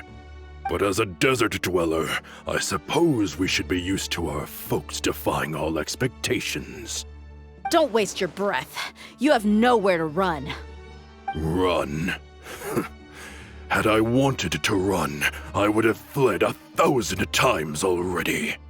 I witnessed the golden age of Deshret's relics. Even if I could leave this place behind, all that awaits me now are endless days of humiliation and ruin. Even now, my brothers and I still believe in one thing. The greatest should never live to remember their fall. So you want to go out in a blaze of glory? Let us draw our weapons! We will show them the true power King Deshret bestowed upon his followers. They are but two, while we hold within ourselves the entirety of the relic's glory. Wave 1, charge! Eliminate them!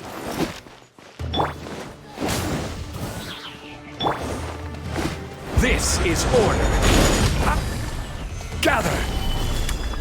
Everybody stand back! Witness the power of Gugwa! Know my sword! I'll be back. Hi!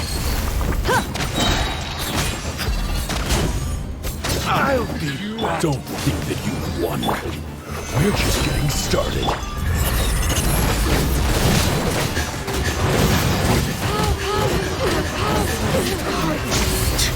Now you're testing my patience. Let me weave you a verse. Will King Deshret will not abandon any one of his followers.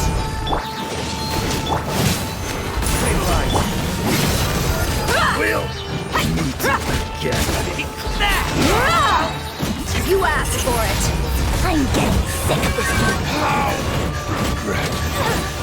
Brothers, with me, this is where we prove our faith. Do you all just want to die? None of us plan to leave this place alive!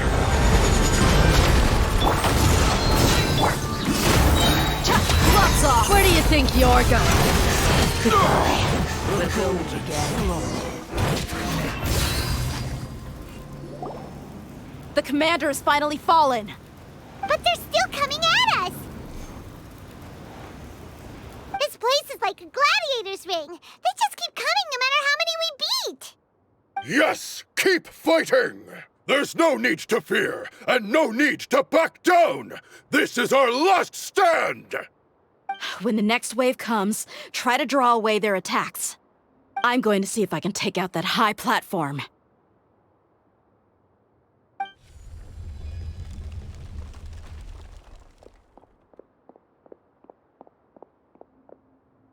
Get out of my way! Come and face me, Michel! So they've broken through the front as well. Apologies, Lord Michal. They fight like absolute madmen. No matter how much we throw at them, they just keep coming for more.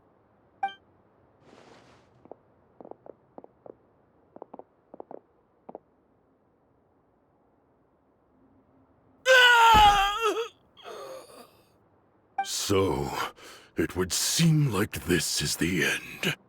Time to pay for everything you've done, Michel.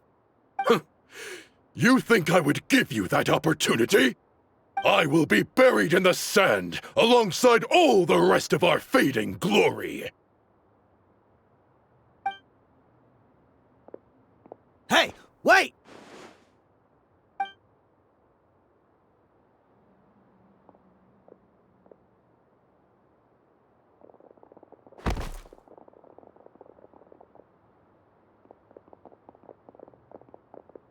We were too late. It's over. There's no more need to fight. But if you're still going to cling on to your so-called mercenary's pride, then I'll give you all a good beating as well.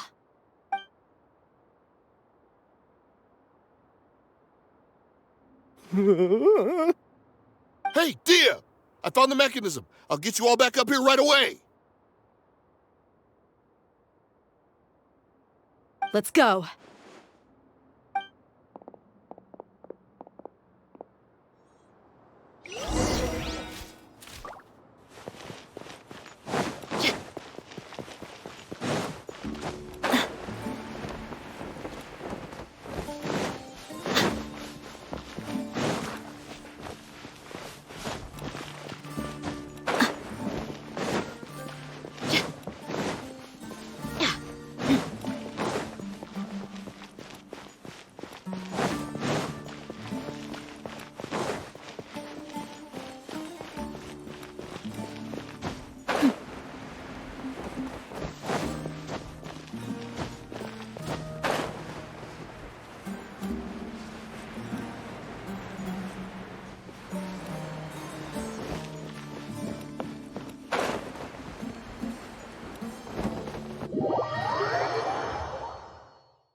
are you filthy rats? And why are you always pestering us? You call yourself a member of the infamous Deshret's relics, and you still can't even tell who's made it all the way to your headquarters? Who knows what intent a bunch of rats may have? We try to catch a couple, and you all just show up on the other side instead. How are we supposed to figure out what you're after? Hey, have you ever heard of a man by the name of Kusela? Why would I know? It's not like I'm in charge or anything. This is your last chance to talk. Hey, I said I don't know anything. I'm just an average member here. I'm telling the truth. If you're here to find someone, why don't you look through the records yourselves? Who can remember every name and face with so many people coming in and out every day? The irony. His life became a light for so many, yet to others, it wasn't even worth remembering. Where's the records room? Answer me! It's right over there. All the files are in there. You can go through them as much as you want. It's not like any of them still matter anyway. I mean the old records room. The old records room? You mean the one that got burned down? Kusela. Ah, yeah, I remember him now. The guy who could hardly walk. Watch your mouth. That's our boss you're talking about. He was definitely faking it.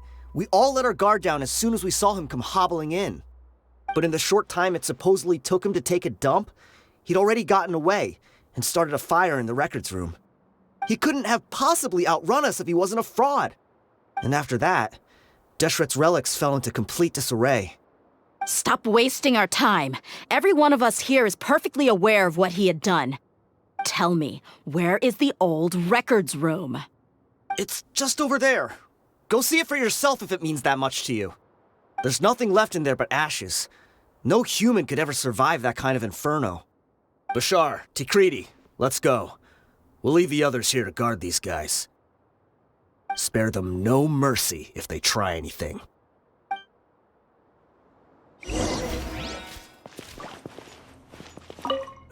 I've already told you everything I know. Can't you just leave me alone?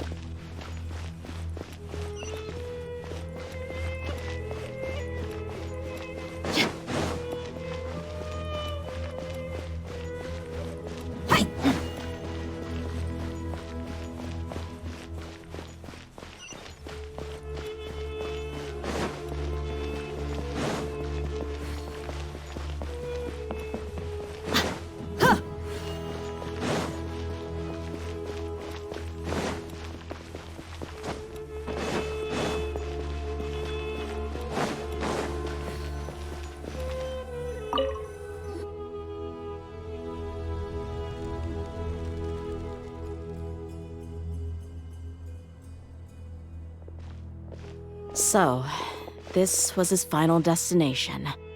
How did he do it? Getting past all the guards with a limp and sneaking in here to start a fire? If he was nimble enough to do that, then he must have been able to get out of here after starting the fire, right? Tia. I'm sorry. I know it's just wishful thinking. Let's look around.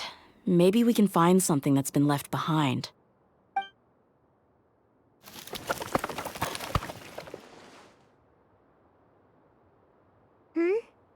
Is this a cane? It must be the one that Dia's father used. Kusela. Thanks for everything, boss. We're fortunate to somehow find that cane after that fire. Let's split up and look around some more. What if something else has been left behind? But what else could survive a fire like that?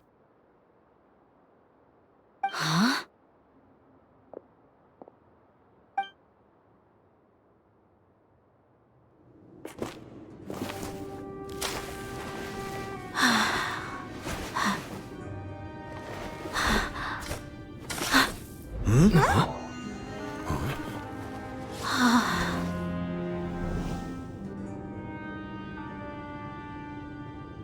Thought so. Wait! Isn't that the toy sword you played with as a child?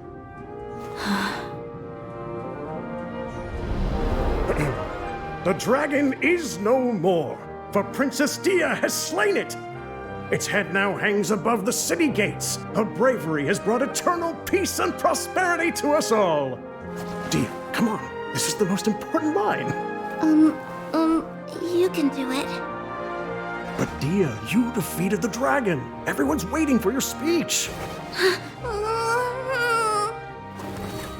Still too shy, huh? All right, I'll do it. I hereby proclaim our victory. Evil shall plague us no more.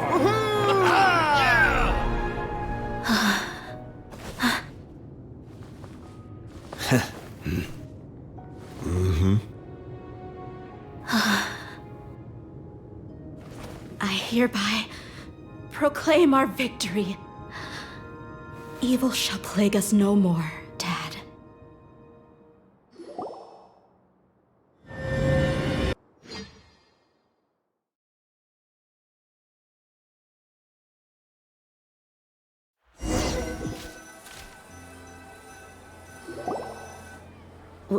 What's this?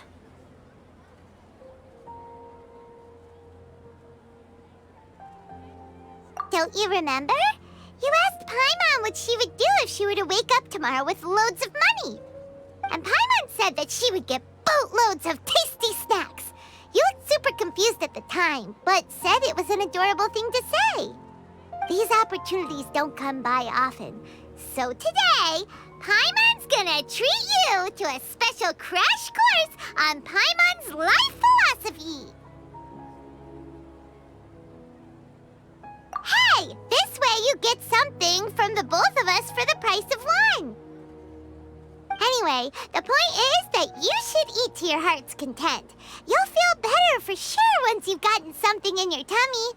Dunyarzad will also be here shortly. She's already heard that we're back. Aw, thanks, you two. Honestly, this is very unlike me. I just had a lot on my mind on our way back, so I didn't know what to say. My chest was filled with all kinds of intense emotions. They just shook me even more than all the feelings we've shared during our previous adventures. But when everything came to an end, those emotions also vanished without a trace, and I was left feeling more empty than ever before. It was as if I'd lost the thing that was most important to me. Yeah, you're right. To many mercenaries, Mora is the most important thing in the world. But perhaps to us, it's the most worthless thing of all. Idrisi and the others all used to say that they would quit if there was no Mora to be had. But when it came to avenging my father, there was no Mora to be made anywhere. My reality shattered when I found out that the father who always told me hero stories was in fact a bad guy. But look at me now. Am I any different? Despite all my promises about never forgiving him and never trying to understand him, I still went to such lengths to find out the truth and nearly even shed tears for his sake. We're hypocrites, all of us. Yeah, you're right. It's just a pity that we often only recognize our true feelings after it's already too late. You're back! Are all of you all right? Ah, there she is. Yeah. Many people from the Corps of 30 came over, and I just wrapped up everything with my dad. All I can do now is wait for their verdict. Huh? Dia, you're looking quite down again. Paimon will explain. A lot happened while we were gone.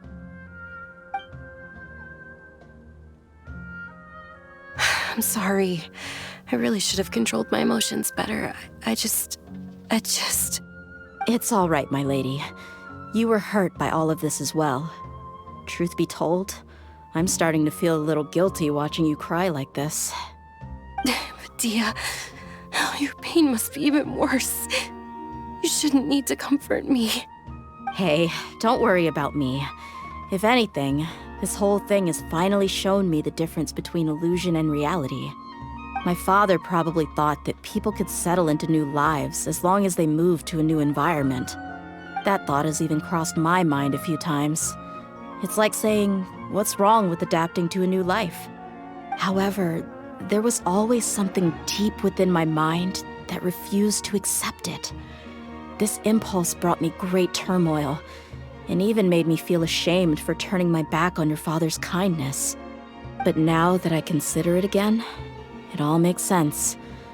The desert sands are a part of who I am, and I will never be able to lead a peaceful existence. I understand how you feel. That doesn't mean I won't be making any changes to my life, though. As an example, I'm now thinking about taking on some small odd jobs. It's just like Idrisi said. I also want to catch up to my father and become a character in his play. Even if the ending of the story may be childish and ridiculous, it won't really matter. Isn't that neat, though? Oh, you'll be a whole new kind of mercenary, one that's not out for Mora. Why don't we go for a change of scenery once we finish eating? What about stopping by the Grand Bazaar again? Right. You said you wanted to get a rug for your family. We'll come along too. I can't thank you enough for taking care of me this entire time.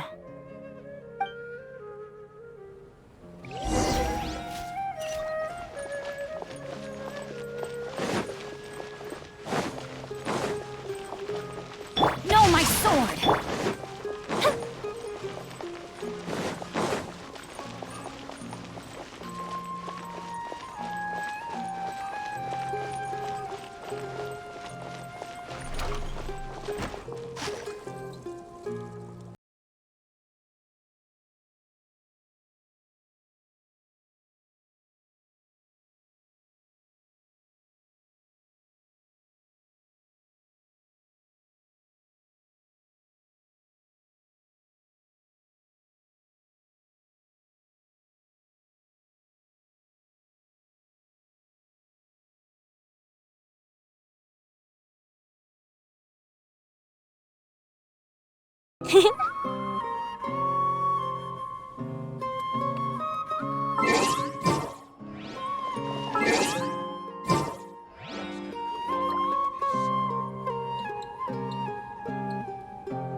Have you ever kept goldfish as pets? They're very cute.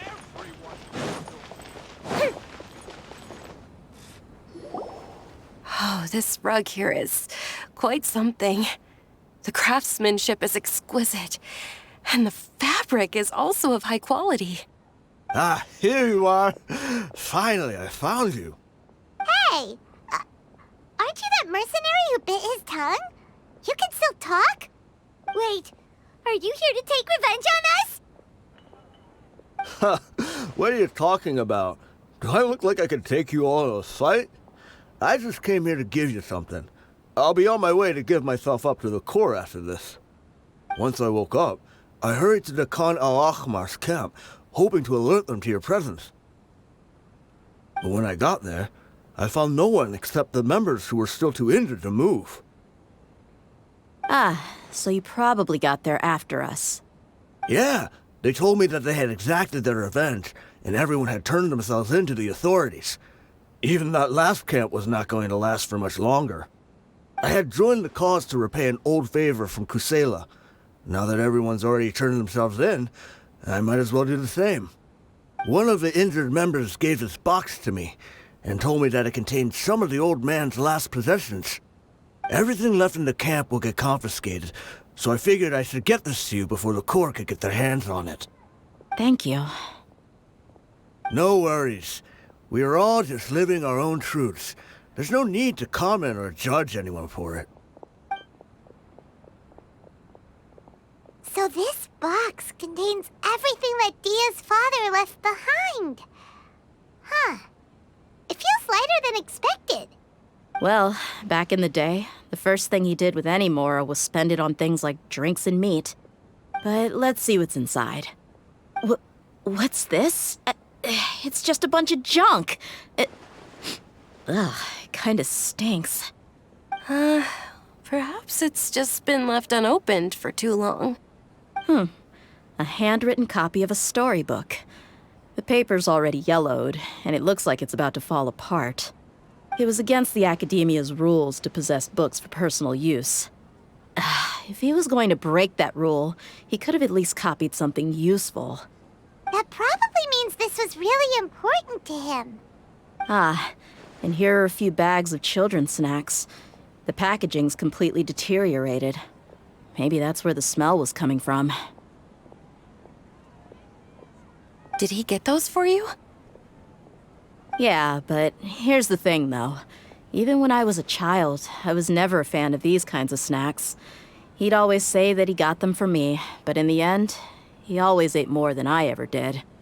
Who even leaves snacks in a box like this anyway? Isn't that just common sense? Forget it. Let me see what else is in here. A razor, some buttons, some round iron tiles, a wooden toy puppet, a wool scarf, which from the looks of it probably belonged to a woman, and a hair clip? Why are these things here? I'm suddenly feeling a little scared. I'm sorry, my lady, but this is just the kind of man he was. He probably saw this box as some kind of personal trash heap and dumped any and everything in there. 2 empty liquor bottles. Tell me, you guys, are these the kinds of things that a normal person would leave behind? Huh?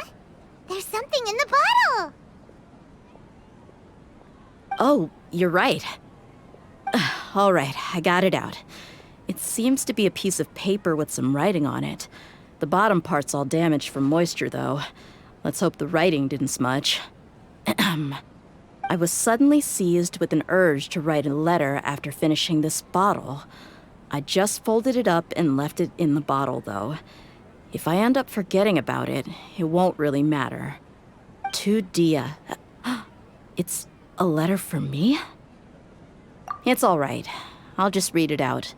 If he went to the trouble of writing a letter, there must have been some important things that he wanted to say. Or at least record down. My condition's becoming worse and worse. Can't even walk without a cane anymore, much less go out and have fun. Guess I don't have many days left. If you're reading this letter, then I suppose I'm already long gone.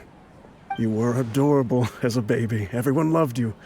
And regardless of whether you were crying or laughing, everyone enjoyed having you in the group. But once you grew a bit older, you were no longer nearly as happy or cute. It's probably Idrisi's fault. He was never up to any good. Can you believe this guy? He can point the finger at himself. Anyway, back to the point. To summarize, I'm writing this so you would know not to feel sad for me, even if you end up finding out the truth. The reason being that I was never your father to begin with. Wait, what? Surely, he must be joking, right? I don't know. I was quite formidable when I was young, and 100 times cooler than some so-called flame main. Really felt like the whole world was under my feet. With just a teeny tiny bit of effort, I felt I could rule over the entire desert. But as fate would have it, I went out into the desert for a drink one day and discovered a baby in the sands. It was you. You were just lying there, small and helpless. You were so tiny that if the wind blew for just a little while longer, you would have been buried forever. But your cries were so loud they made my head hurt. Now that I think of it, you really were a bundle of energy. Sounds like he's serious. I told Idrisi and the others that I had slipped up with a woman while out and about. None of them even doubted me. I'm sorry that I had to lie to them for so long, but I really had no other choice. I was their most esteemed leader, after all. It's not like I could just tell them that I suddenly wanted to play at being a father. At this rate, I'll puke up all the liquor I just drank from this bottle. Anyway, Dia, you possess the kind of freedom and kindness that we could only dream of. As far as how you should live your life, that'll be up to you to decide. That's the end of the letter. In the end, he was still thinking of me as a little child.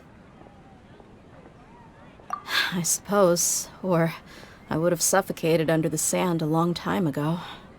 He was a good father to you. The fact that he wasn't a blood relative doesn't change that. Yeah, it's just a pity that we had to learn the truth of everything like this. Do you already have some ideas about the decision that he wanted you to make? I do. If he first found me alone in the sands, then I want to try my hand at finding the person who abandoned me. I just have one wish. To tell them a story.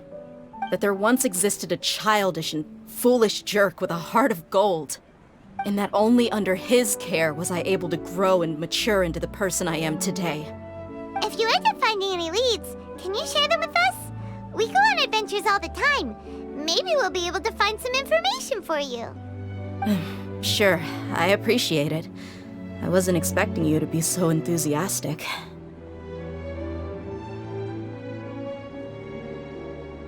I'll help too. Thank you. All of you. Thank you so much. My life has certainly had its twists and turns, but I've always considered myself lucky. Because no matter where I've gone, I've always been surrounded by incredible kindness.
Fireworks are for now, but friends are forever.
Be on your guard, traveler.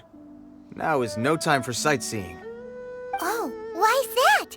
Has something happened? Yes. As unusual as this may sound, numerous eyewitness reports have confirmed an active Ruin Guard presence in this area, even though this is far beyond their normal area of activity. Sergeant sent someone to find out just where these ancient machines might have come from. It appears that they simply left their ruin and marched off all of a sudden, for no clear reason. So did somebody wake them up? As I say, the reason is still unclear. We have very little intelligence at present. Moreover, the ruin in question is of the especially spooky variety. Strange noises are often heard coming from within. As such, we are not permitted to investigate until the order comes through from headquarters.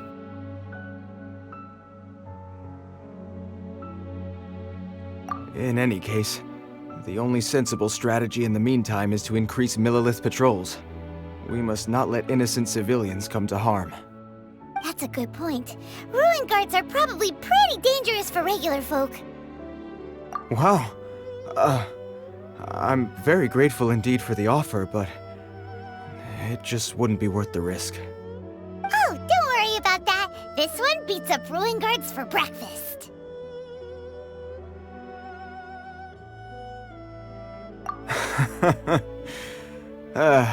The self-confidence of young people is an extraordinary thing.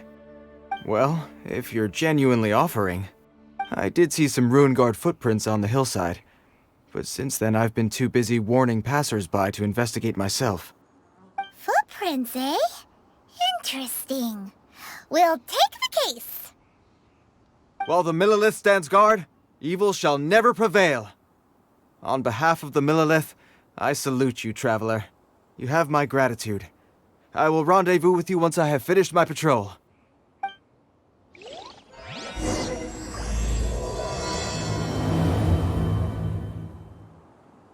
I must continue with my patrol now. Let's rendezvous shortly.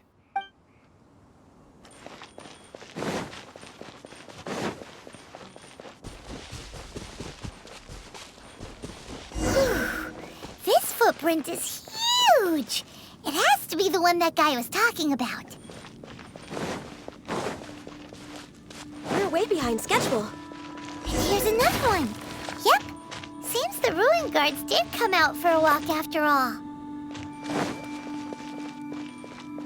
The trail of Ruin Guard footprints leads us here to...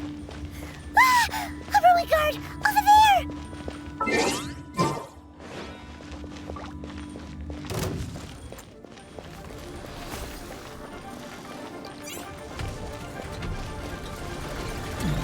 Allow me!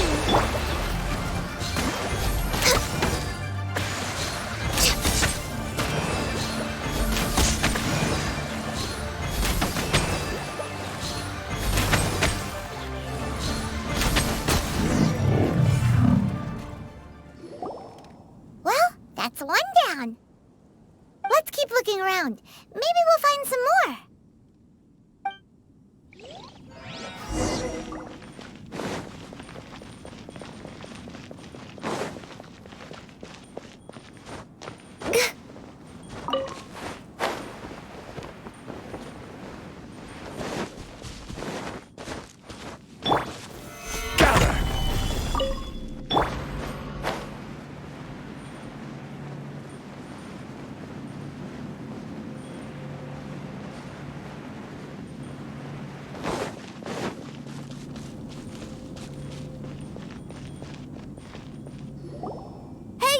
Check this out! Isn't it awesome? What is he wearing? I've never seen one this close before. Have you ever seen one?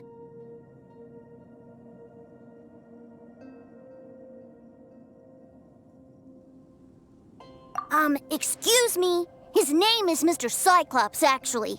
What sort of dumb name is Ruin Guard? Mr. Cyclops? Aw, that's cute! Wait, what? Do people seriously call them that? Yep, my brother said so. And he's the best toy seller in the whole world. It's his job to sell this kind of stuff. Right now, he's at the Institute for Toy Research in Liyue. That's where Mr. Cyclops has come from. It's always nice to meet someone else who likes toys. So tell me, where'd you get your toy from? Must be a pretty new kind, huh? I've never seen one that can fly and talk before.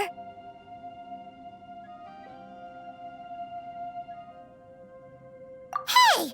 Just 'cause you get to play with Paimon all the time does not mean that Paimon's a toy! Greetings. Have you found anything? Oh. A child? What's the situation here? We just, found him. You shouldn't be out here, boy. There are killing machines in the area. It's extremely dangerous. Killing machines? You mean ones that look like this? Precisely. And including this one. It's not moving now, but if it were to wake up, the consequences would be...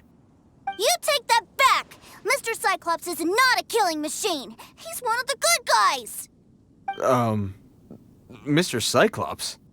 We shouldn't be talking to this guy. If he's saying mean things about Mr. Cyclops, he's definitely a bad man. I'm just trying to help.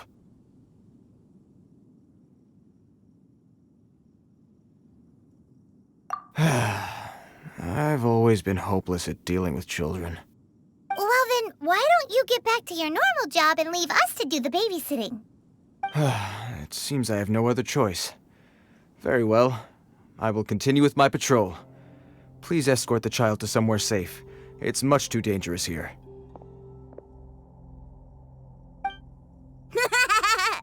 The mighty Mr. Cyclops scared off the bad guys once again! My name's Tusser. I came all the way from Snezhnaya to look for my brother in Liyue. But I'm all on my own, and I don't know where to find him. You came all the way from Snezhnaya? Oh, I think this is the part where I give you this. There you go. What is it? Looks heavy. What the?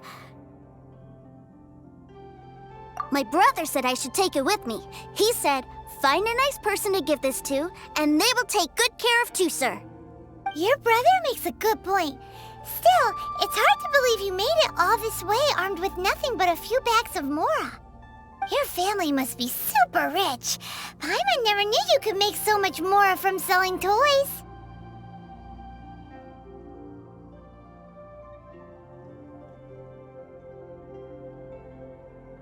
Yay! Thanks, nice guy. All right, now we gotta make a pinky promise. You make a pinky promise, you keep it all your life. You break a pinky promise, I throw you on the ice. The cold will kill the pinky that once betrayed your friend. The frost will freeze your tongue off so you never lie again. Wow, that one nursery rhyme kinda says all you need to know about Snezhnayan culture. Well, if we weren't your babysitters before, we sure as heck are now. But where should we look for your brother?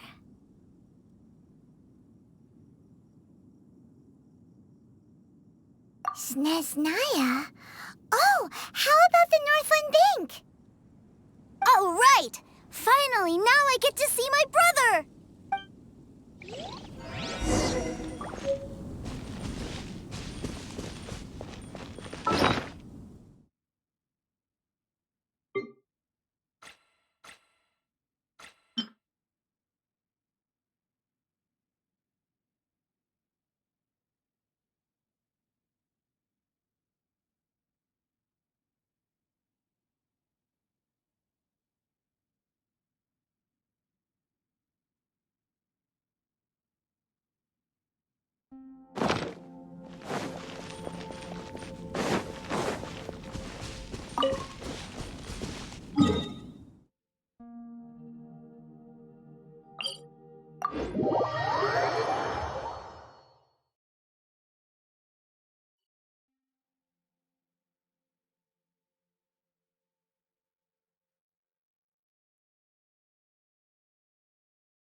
That seems a little inappropriate, don't you think, sir? How can you... Relax. Once in a while can't hurt. It'll be fine. Huh? What is he doing here? Yay, my brother! I found you! I know that voice. Why, if it isn't my little brother Tooser! My goodness! What a nice surprise, Tooser. I thought I would have to wait till I return home before seeing you again. How are the others? Sister Tonia and Brother Anthon? Is everybody keeping well? They miss you a lot. Tonia prays for you every day at dinner. Wait a second. What are you doing here in Liyue, Tooser? How have I not heard anything about this?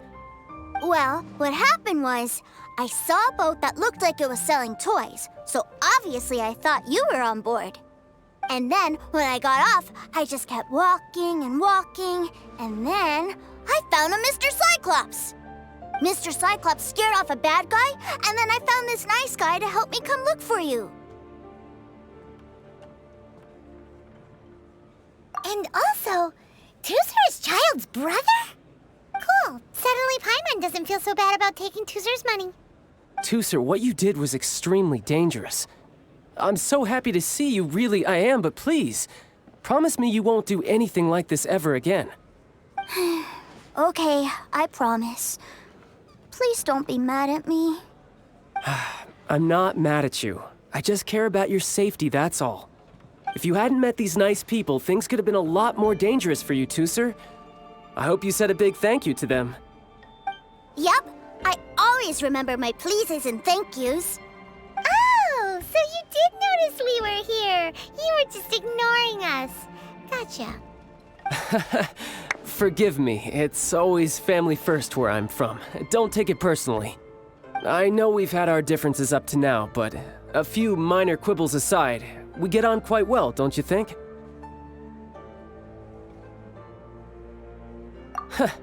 Come on, you know I'm just a pawn and all that, just doing my part. As for who wins, who loses, and how each side deals with the consequences, I prefer to leave all that up to the ones playing the game. I'm much more interested in who wins and who loses when it comes to our little sparring matches.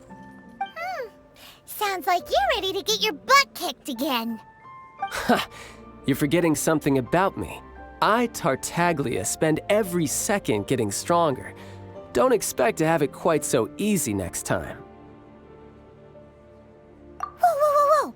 You aren't gonna fight now, are you? Maybe not right now. Not while my kid brother is watching. Why do you want to fight the nice guy? Are you guys enemies? No, not at all. Allow me to formally express my sincerest gratitude for taking care of my darling brother. His safety matters very much to me. So anyway, Paimon has a question. Tooser said something about you being a toy seller. What's that all about? Aren't you supposed to be one of the Fatui's harbinger? Yes, about that. Shh, look. I only told him that so that he'll look up to me. In the eyes of a child, working with toys must be the best job imaginable, right? I don't want my family to have anything to do with the Fatui's, or should I say Snezhnaya's, darker side. The older ones already know that I serve the Tsaritsa, but Tooser is still so young, and in his eyes... As I was saying, I remain Snezhnaya's greatest expatriate toy seller, currently attached to the Liyue branch of our Institute for Toy Research. That's right! My brother's the greatest! He's Mr. Cyclops' bestest friend! Just humor me in front of Tooser, if you would be so kind. Yes, Ekaterina. I will deal with the issue of that outstanding payment right away. Hey! Slinking off, are we? But Master Child, would it not be a little improper to ask you to deal with debt collection? A bet is a bet, isn't it? And if you lose a bet with an agent, well, you might as well get a little exercise out of it. Are you going off to sell toys now? That's right. As much as I'd love to catch up a little longer, Tooser, duty calls. I'm sure Mr. Nice Guy here will be happy to keep you company while I'm out, though. So we still need to keep babysitting for you? Sure, I really like this guy. And anyway, He made a pinky promise to take good care of me. Ah, well, it sounds like Tusser really likes you, and that you've already made a pinky promise to take good care of him anyway. Then I'm in your debt. Here, take this as Tusser's entertainment fund. I want him to have a good time while he's in Liyue, so take him anywhere he wants. If need be, you may find me by the river near Qingshu Pool. I'll see you both around.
Looks like we'll be hanging out with Child's kid brother for a while.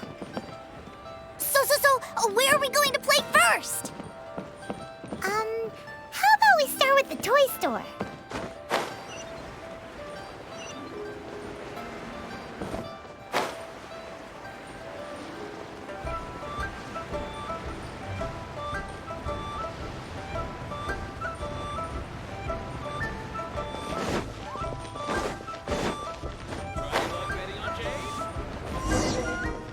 Huh? What are those super colorful winged things? They're called kites. The kids in Liyue love them. Hello there, dear. You look like you've come a very long way. Let Granny guess. From what you're wearing, I would say... Snezhnaya. That's right. How do you play with these kite things, Granny? When the wind picks up, you let out the string and whoosh! The kite will fly into the air, up, and away. Wow, that's amazing! Do you have any Mr. Cyclops ones? Mr. Cyclops? I'm sorry, I want to fly Mr. Cyclops high into the sky so all the kids can get to know him. Well, I can do custom builds, but I'll need some amount of reference material. Will this picture do? I drew it myself. I bring it with me everywhere. I'll manage. Still, I must warn you that custom builds can really be quite expensive. We should be fine. Child was pretty generous with that entertainment fund. But then again, throwing money around willy-nilly is, kinda irresponsible. Well, so, yes, technically speaking, these funds are earmarked for Tooser's entertainment. But if there's any left over when we're done... Either way, it's time to talk prices.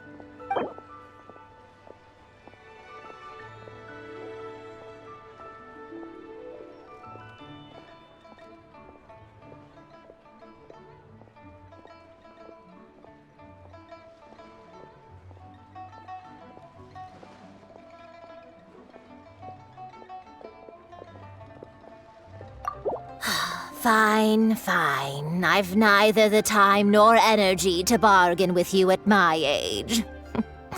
I suppose this price will do. Thanks, Granny.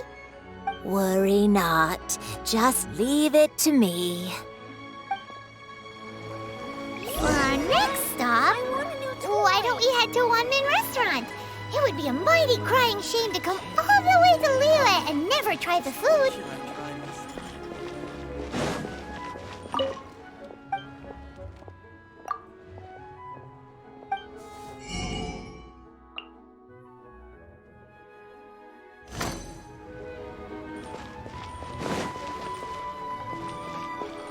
We're way behind schedule.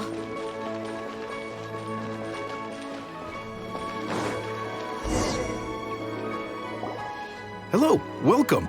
Table for 3? This restaurant has a really choking smell. A choking smell? Oh, you must be referring to our signature spicy chili scent. Spicy chili? But I can't eat spicy food. Oh, what a pity. A person who can't eat spicy food misses out on half of life's joys. Is it really that bad? My meals have to have lots and lots of sugar, and the oil has to be extra virgin vegetable oil. Wow, we've got a real rich kid on our hands. Looks like One-Man Restaurant's dishes aren't to Tooser's taste. Maybe we should go somewhere else. Will that be all? Any more special requests? What do you mean, Chef, now? Giving the people what they want is the very reason One-Man Restaurant exists. If I thought for 1 second that I couldn't make a dish to satisfy this child's taste, I would have absolutely no business calling myself a chef ever again. Whoa, there seems to be a lot of professional pride riding on this. Then we'll leave it to you, Chef Mao. We'll be eating here after all. Sure. But let me say this first. Special requests are going to cost you more than normal. Of course, we aren't going to demand prices anywhere near as exorbitant as the likes of Lily Pavilion or Sunye Kiosk. Is it just Paimon? Or are premium custom orders in fashion lately? Still, surely there must be a little room for negotiation, right?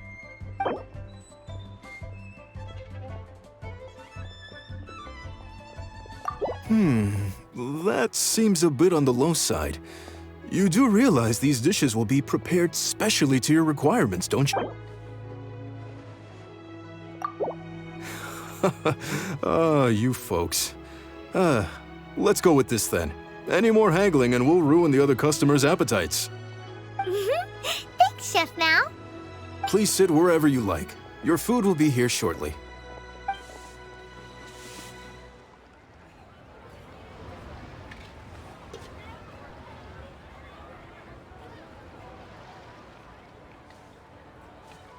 Ugh. It was a little too sweet. Paimon feels a little sick. I thought it was just right. Almost exactly like how my sister Tonya makes it. But this doesn't feel right somehow. Didn't we bring Tusser here to try Liyue's specialties? Whatever. So where do you want to go next, Tusser? I was so caught up looking for my brother when I first got here that I didn't get a good look around. Good idea! The hustle and bustle at the wharf is a specialty of Liyue Harbor, too.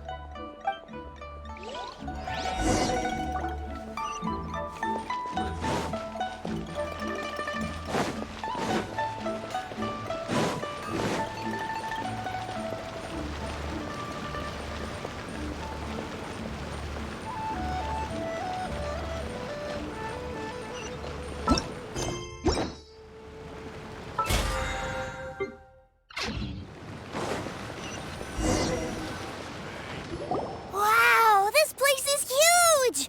And there's so many people! Are the waves here always like this? Don't they ever freeze? Given Liyue's climate, the area around the harbor's mouth probably never gets cold enough to freeze. Paimon is kind of the traveler's exclusive personal tour guide, but since this is a special occasion, Paimon can make an exception to help Tusser get to know the place. This place is Liyue's commercial hub, and it's been the biggest port in the Seven Nations ever since it was decided that Liyue would take on the world through trade. Other than merchant vessels, many fishing boats and industrial transports dock here to replenish their fishery supplies and daily necessities, which, thanks to the immense throughput capacity of the wharf, yeah, Paimon can't remember how the rest goes anyway. Well, guess Paimon will just have to explain this Paimon style. So this harbor is like Tevat's mouth, and it's the biggest mouth you've ever seen. All the nations float their boats over the sea into the mouth. The harbor goes nom nom nom nom and has a taste of each boat and the cargo it has on board. Then, Liyue Harbor rubs its big round belly in satisfaction because it's all stuffed full of delicious mora. Hey, what's that big metal hook over there? I want to see. Wait, Tusser, don't run off! After all that, he wasn't even listening.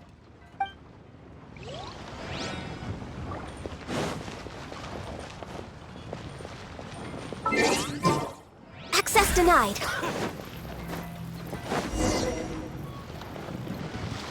That metal hook is huge, and it gets bigger the closer we get. This is an anchor. Docked ships use it to hold themselves in position to stop the wind and waves from blowing them away. An anchor. Got it. But I think I might get it mixed up with Commodore Hook. Commodore Hook? Is this another one of your weird toy names? My brother always sends me a really big toy for my birthday. Commodore Hook, Black Steel Jack, Iron Tony. We keep them all in our backyard.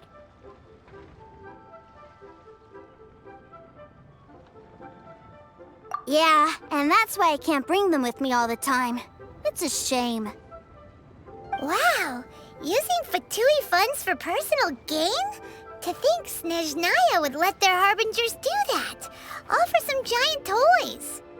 But suddenly, it doesn't seem so strange that Tusser would treat a ruin guard as a giant toy. But my favorite has to be Mr. Cyclops. Even though I mostly came here to see my brother, the other big thing I wanted to do was play with Mr. Cyclops. Oh, are they selling fish over there? Let's have a look. Hey! Quit running off!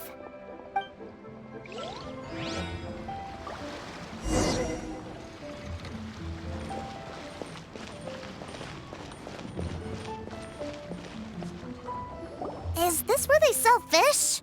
Wow, the fish here in Leo are so small. Hey, whose fish are you calling small? Little kids shouldn't go around ruining others' business. He's just a curious kid. No need to get worked up. That said, these fish are actually pretty big by Paimon standards. Just how big are the ones you're used to, Tusser? Maybe 200 times your size?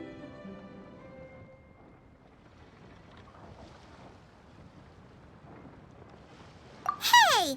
200 of Paimon would squish you flat, you know. There are legends in my hometown about it. It's supposed to be a super delicious fish. I told my brother about it, and he went out to sea to catch one for me. A few days later, he returned with a humongous fish slung over his shoulder. Anthon and I were so happy. Are you sure that was a fish? Paimon thinks it sounds more like some sort of leviathan.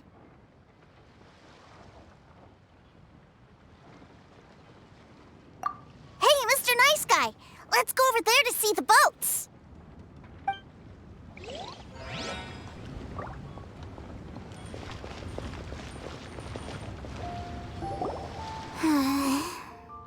What's wrong, Tusser? Are you tired? You don't seem so happy. I miss my brother. What? But we were just with him. Yeah, but for such a short time that it doesn't count. Take me to see my brother. I don't want to play anymore.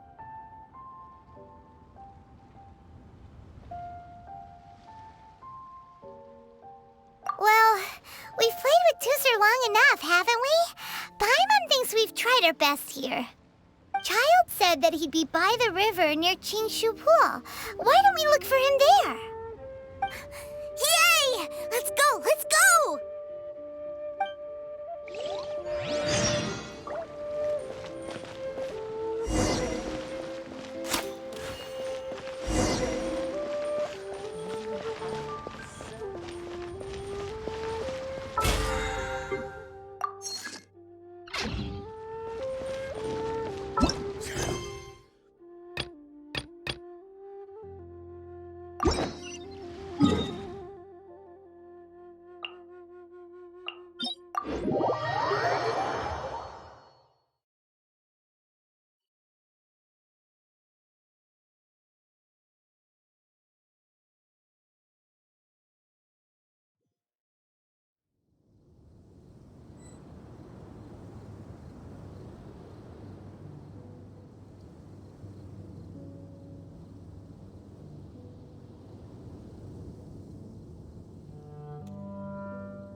Yahoo!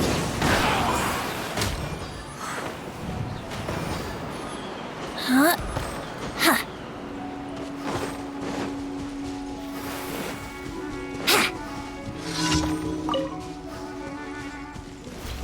Wouldn't gliding be faster? All hail! Born of ice and frost. Let's play!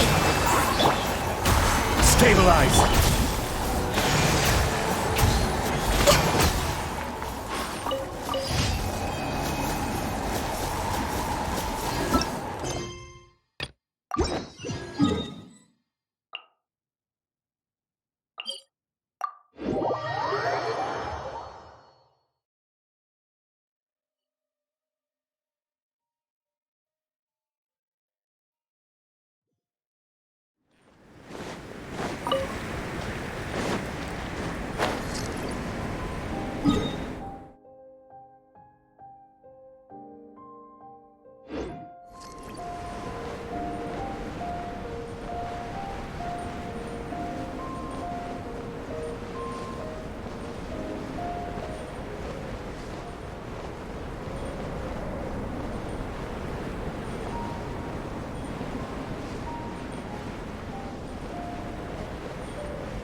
Takeoff. Here we go. Rest and rebuild.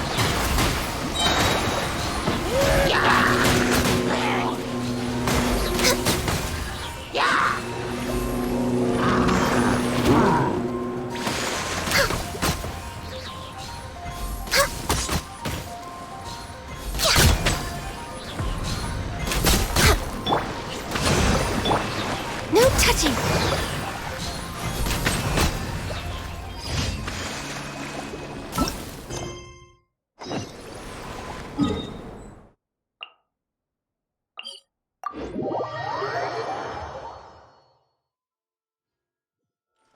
We're way behind schedule.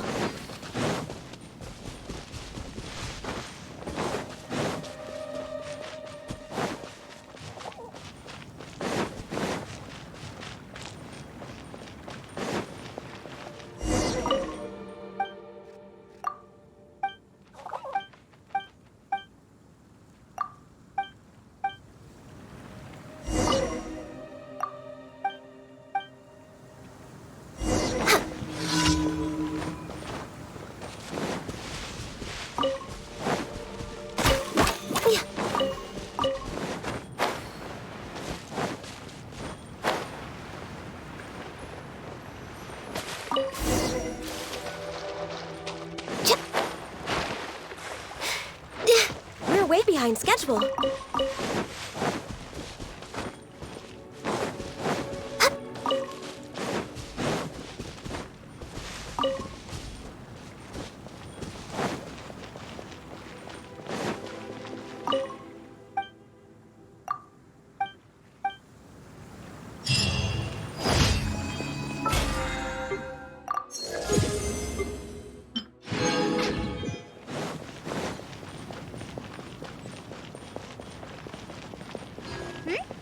There's a player nearby!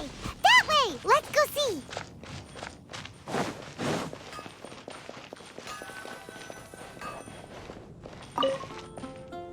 Ad Astra Abyssosk. Welcome to the Adventurers Guild. Thank you for completing today's commissions. Here is your reward.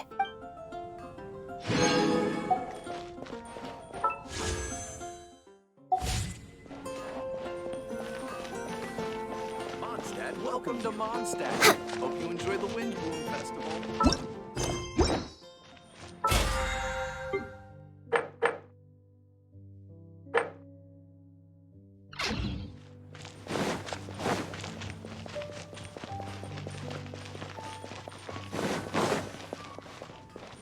No next on the agenda?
To the treasure hoarders? You know what I'm here for, I trust. Oh, you got lip. Making us guess, are you? If you want to join up, let me just say this first. Dandy kid like you ain't welcome. Oh, what a commendable imagination. Well, in the Tsaritsa's name, I suppose I should forgive you country bumpkins for your ignorance. For I am...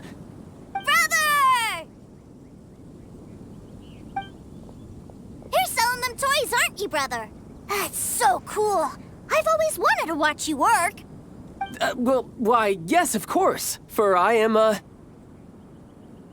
the greatest toy salesman in Snezhnaya.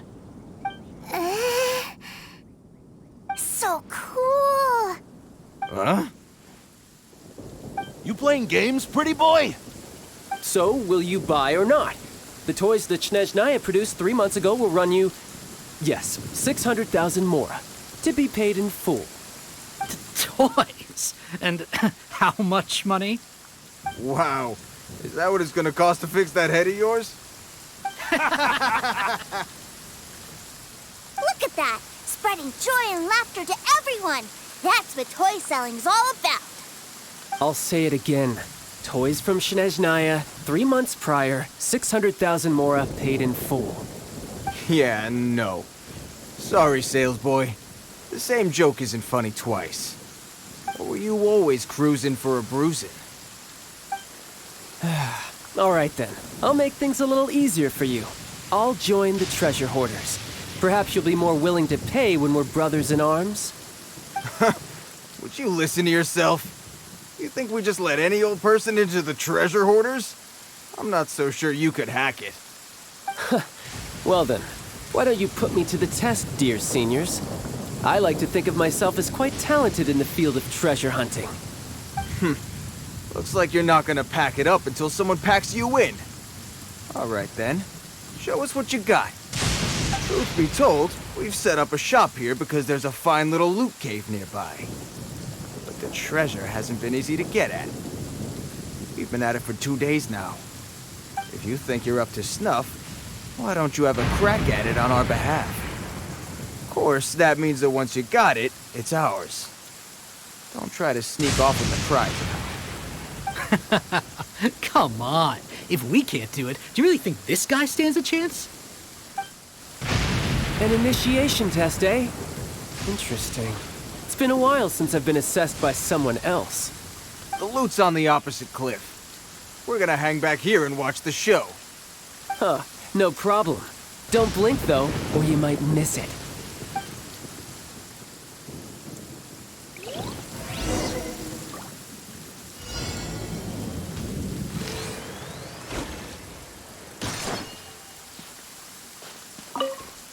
Seems mighty confident. Maybe he really does know. I, for one, would like to see what this dandy boy's made of. As long as I'm watching, he's not getting away with the treasure.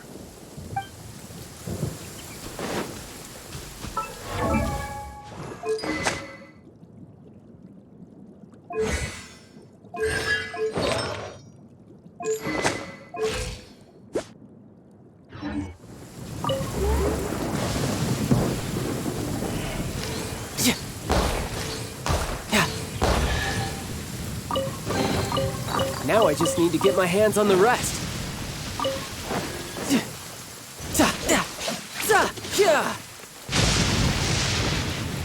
I could get used to this.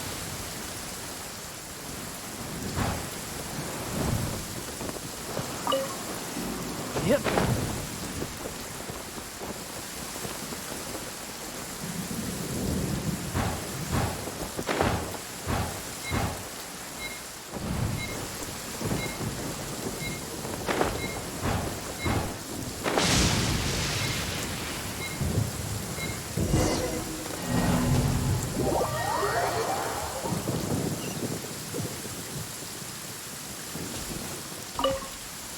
The loot's on the opposite cliff. Huh, no problem.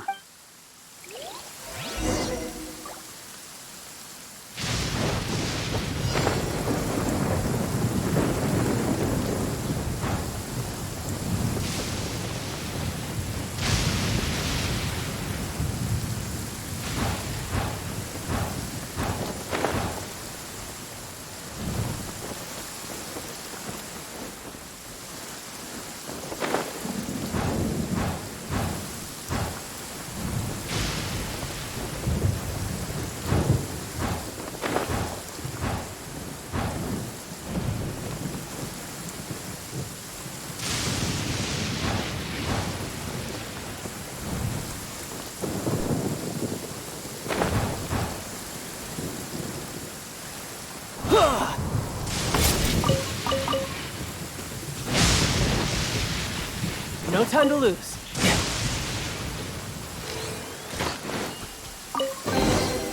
There's nothing wrong with...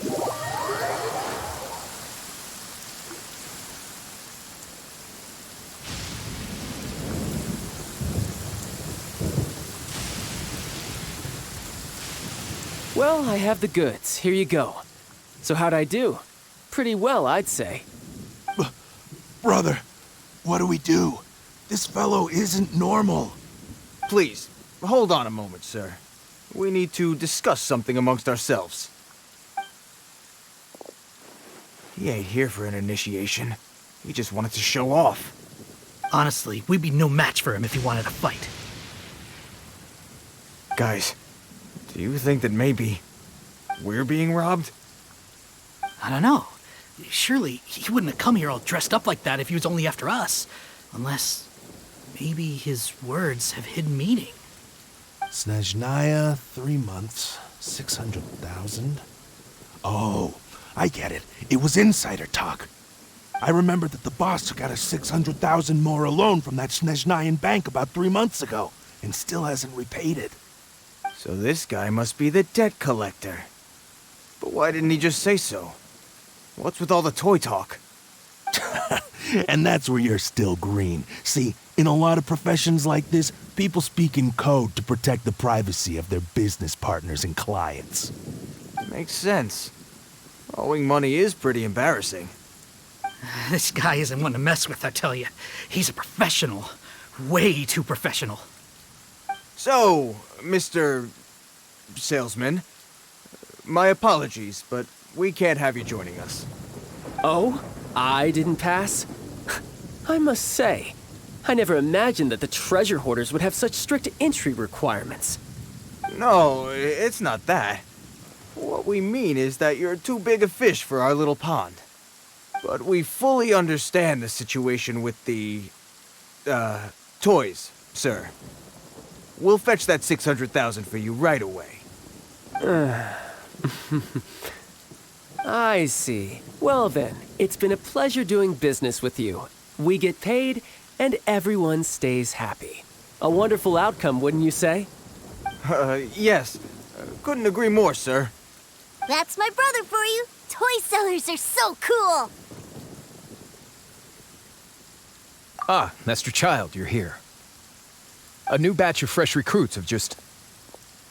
Hey now, keep your voice down. Can't you see I'm entertaining some clients over here? Clients? Well, anyway, the Motherland has dispatched a new batch of recruits to Liyue. They've just arrived, and I'm afraid we must trouble you to speak to them. Do I have to? Now is hardly the best time. I must apologize for troubling you, Master Child, but they are already waiting for you south of Lingju Pass. Every new batch of recruits must be baptized by the Tsaritsa's will, through the words of her harbingers. This has always been our rule. At present, Master Child, you are the only harbinger in Liyue. Please, everyone is standing in formation and waiting for you to bestow this honor upon them. Well, all right then, I'll go. Just give me a moment to catch up with my brother, and I'll be right with you. Do you have to keep working? Yes, Tusser. We have a group of new toy sellers fresh in from the Motherland, and I need to go teach them the ropes. Wow, that's great! When I grow up, I want to be a toy seller too. Can I go listen? I'm afraid you're still too young, Tusser. I'm not sure if you'd understand much of it, and most of it's rather boring anyhow. Why don't you go play with the Traveler instead? Sound good? But... I really do have to go now, Tusser. A lot of people are waiting to see me. I'll see you around, all right?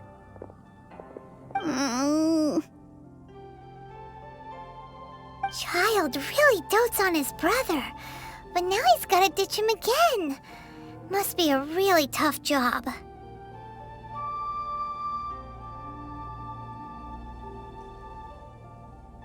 Yeah, you're right. He hasn't done himself any favors with the whole toy seller cover story. To think he'd go this far just to prevent his family from seeing his dark side.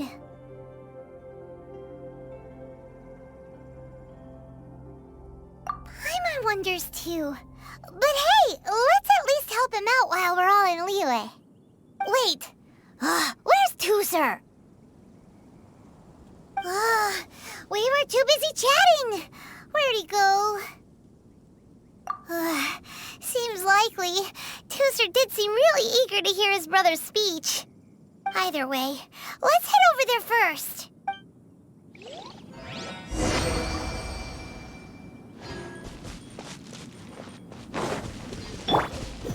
Gather!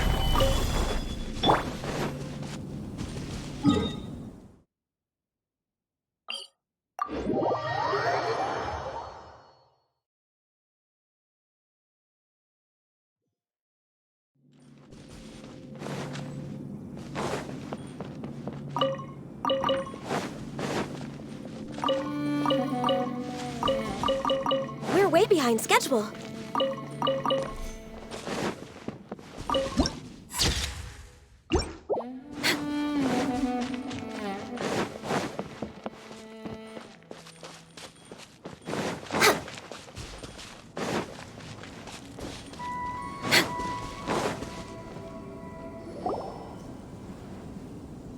Tusser, so you did come here.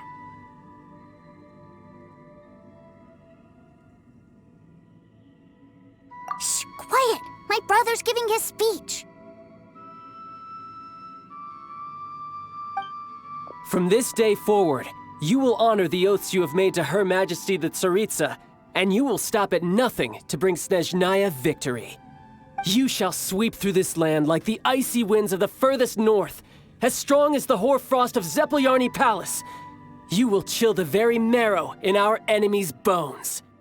Her Majesty expects of you loyalty, ruthlessness, and meticulousness. For the trials that we face are harsh, and our enemies are like...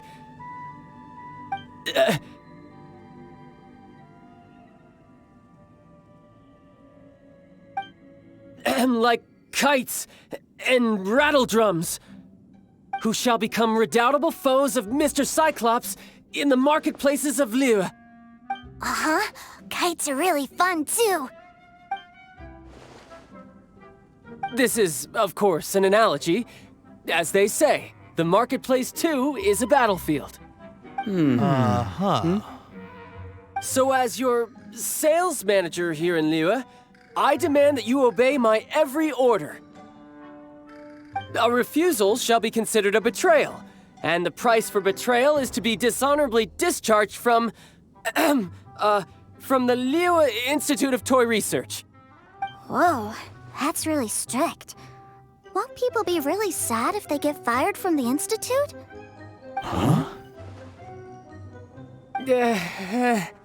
Seeking to please everyone pleases no one at all. Time to try something else. Forget it.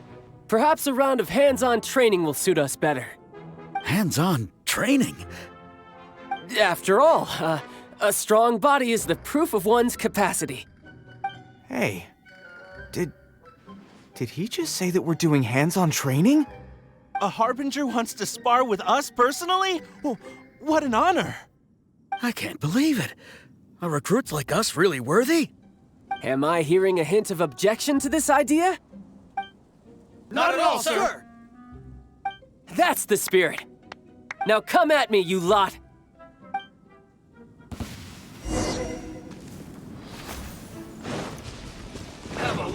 Think you can get away? Brace yourself. This is order. Stabilize.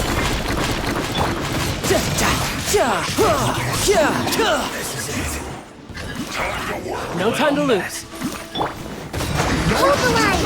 Killjoy. Blaze over. Just begun. Let's play. Time for takeoff. Solidify. I miscalculated.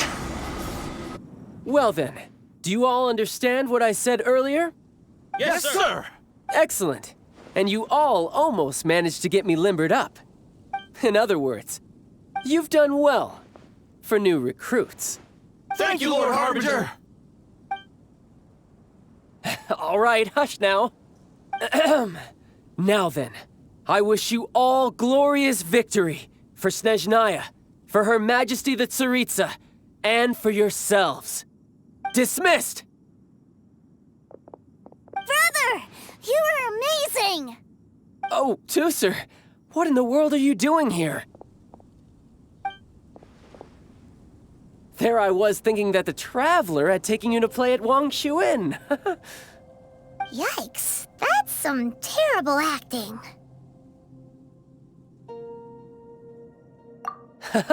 I told you, didn't I? I never pass on an opportunity to improve my strength. I'm not the man I was when we first met.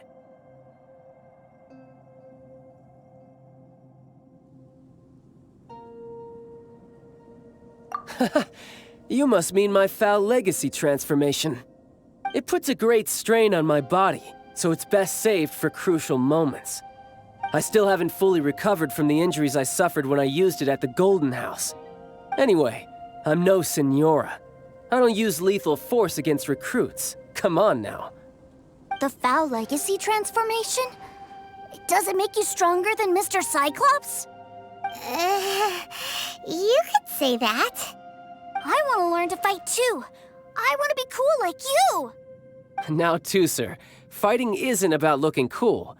You can only continue to get stronger if you know the reason why you're fighting. I can teach you, but think carefully first.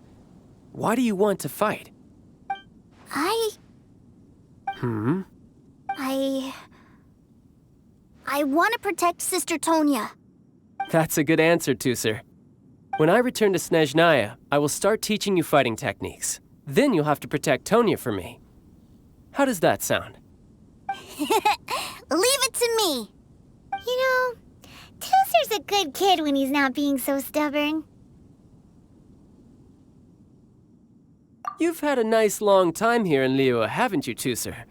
Isn't it about time that you took the boat back home? But you've been so busy, and we didn't get any time to play together yet. Tusser, you know I'm very busy at work. And hasn't it been fun traveling all over the place with a proper traveler? He's just worried he won't be able to keep up the toy seller act forever. Well, how about this? If you just do one little thing for me, I'll be a good boy and go back home. Oh dear, who taught this little devil to bargain? All right, what'll it be? Take me to visit the Institute of Toy Research! Do you think he means that ruin that the Millilith was talking about? The one where all the ruin guards were coming from? Done deal. After all, you've come all this way for me, Tusser. As your brother, it's only right for me to grant you one last wish before you leave. Exactly! Are you sure this is a good idea? It doesn't seem like the best place for kids. You should come along too, Traveler! This time, it's Tusser's turn to take you sightseeing. Let me think. Ah, yes, the Institute of Toy Research is not far at all from Lingju Pass. Now, Traveler, you're not the sort of person who would disappoint a kid now, are you? The brothers are ganging up on us again.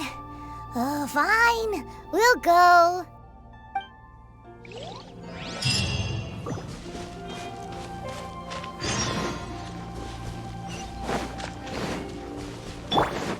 We're way behind schedule.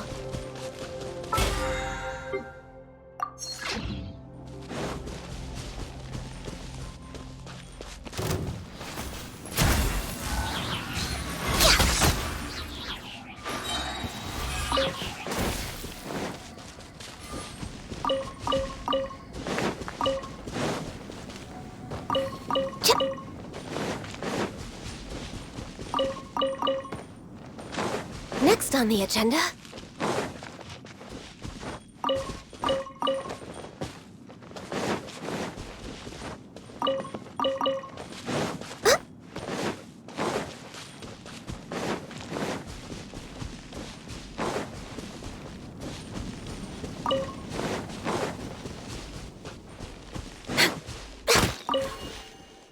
We're way behind schedule.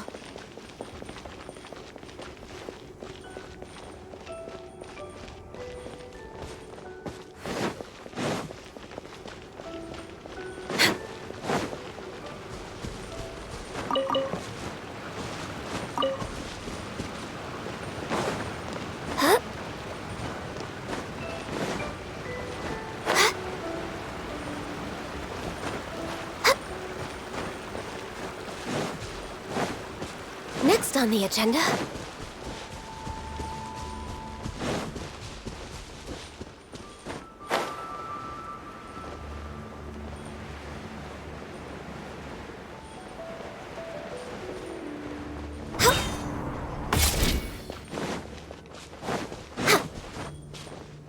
We're way behind schedule. Another test subject. Freeze!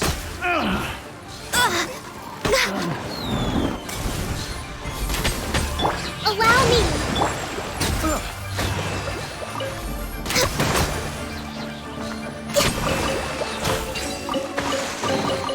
Beautiful treasures are a cause for great happiness.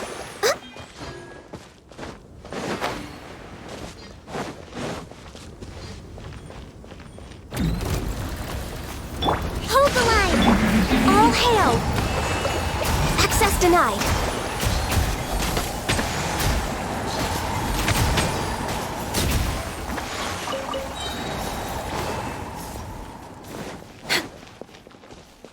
We're way behind schedule.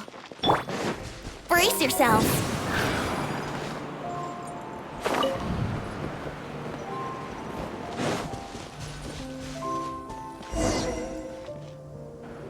Here we are.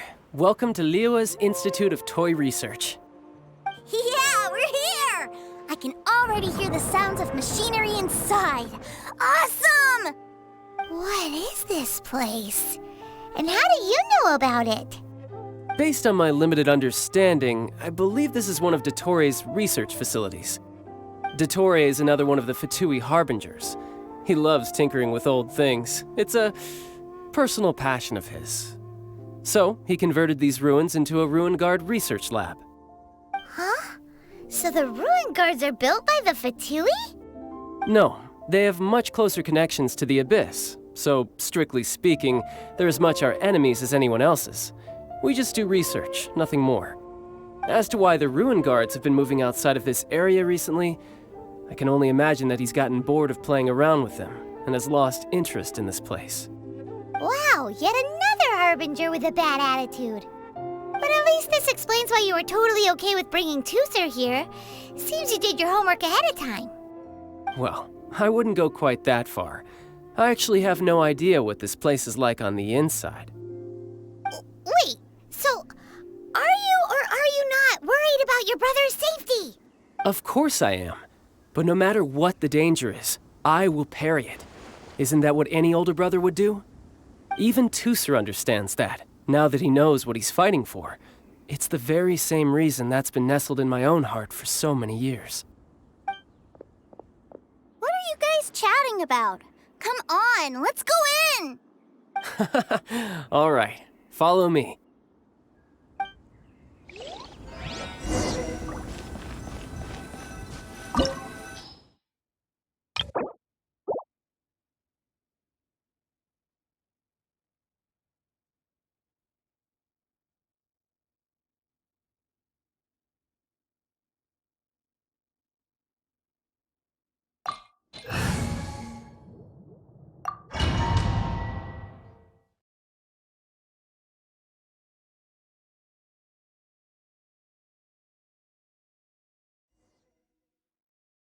Brother, someone was saying that Mr. Cyclops is a killing machine.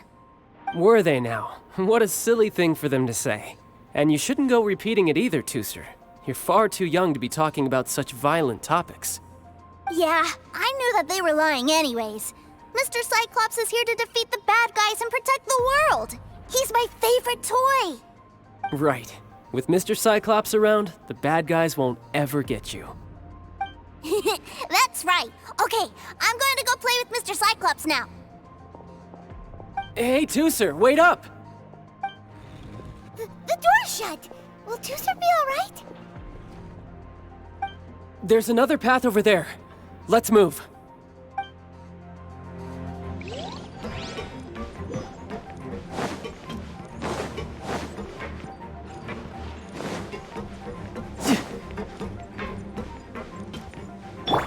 Here we go!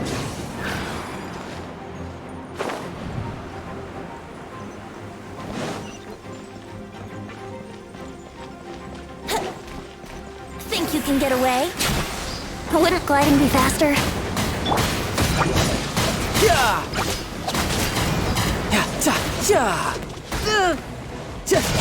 Bring it on!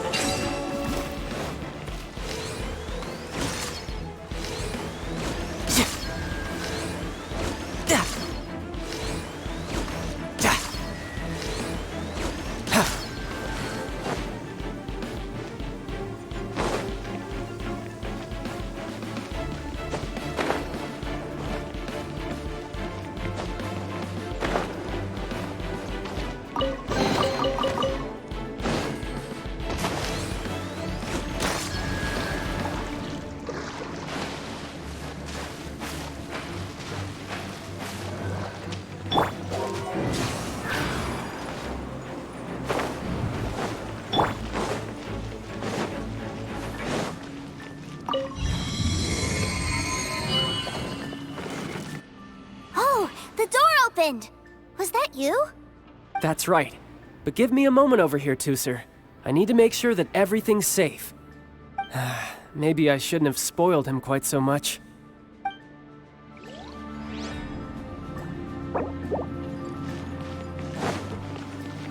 No time to lose.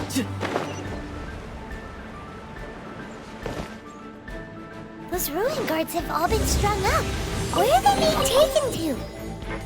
I don't know, but if there's a chance it's where Tooser is, we need to stop this before things get ugly.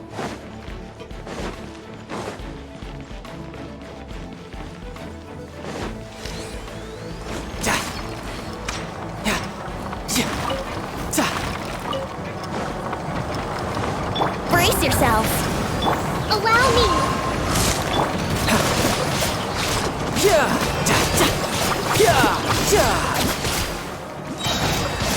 Brace yourself.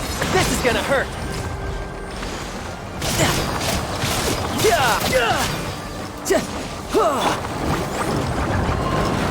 Time for takeoff. Yahoo! Hold the line! Born of ice and frost. I can fix this.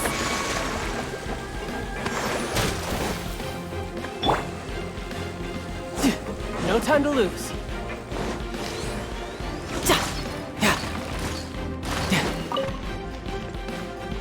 No time to lose.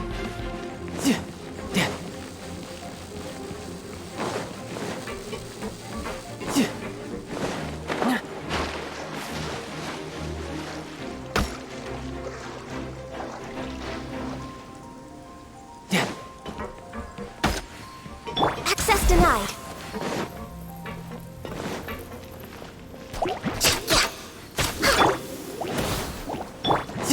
You can run, but you can't hide.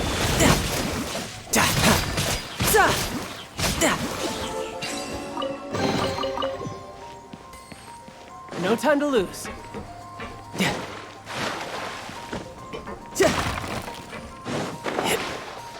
No time to lose.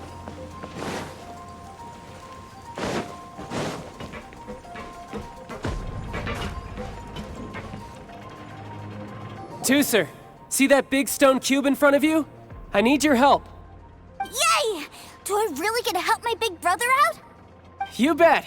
Now I'll count down from 3, and then we touch it together. Ready? 3, 2, 1.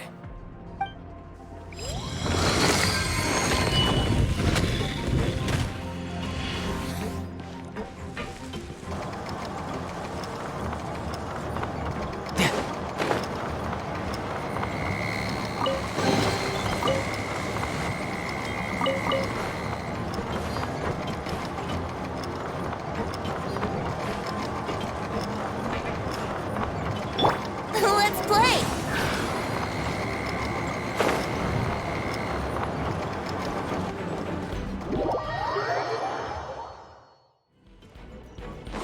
Ugh, that's bright.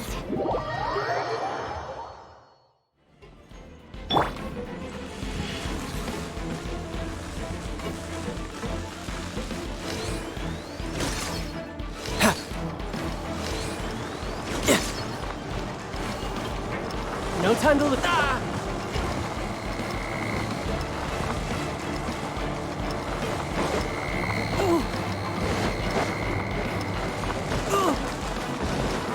Allow me!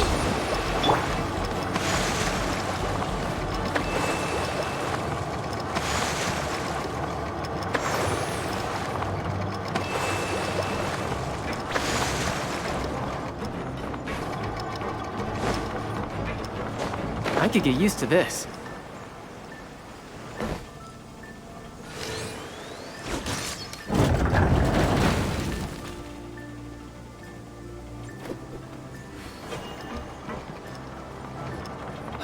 Back together at last.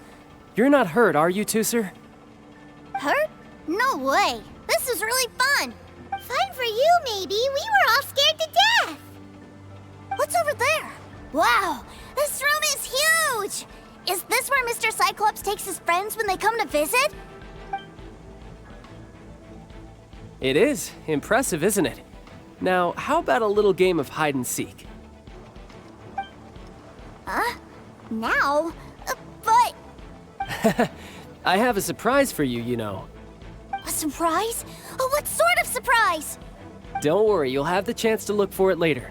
But before that, you have to close your eyes, turn around, and count down from 60. Okay, 60 is a really long time, though.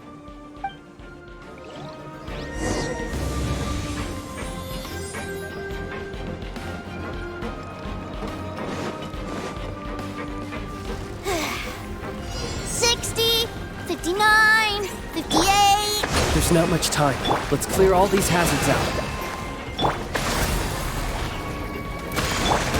48, 47, 46, 45. Are you guys okay? What's all that crashing and banging? Don't worry, it's all part of the surprise. Allow me, born of ice and frost. 16, 12, 10. Hey, no cheating. You skipped a few numbers, you little rascal. You noticed. All right. 15, 14, 13.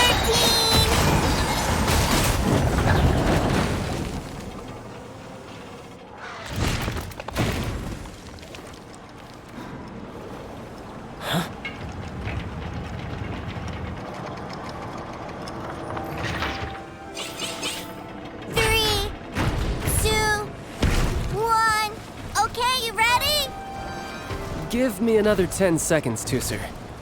Still hiding. Huh. Now who's the cheater? All right, 10 seconds, that's it.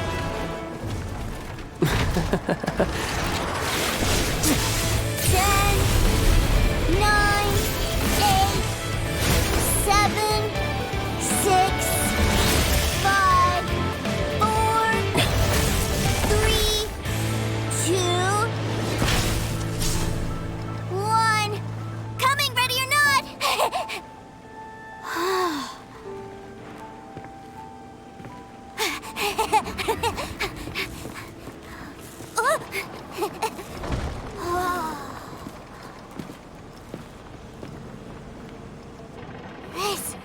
This is everything I've ever dreamed of!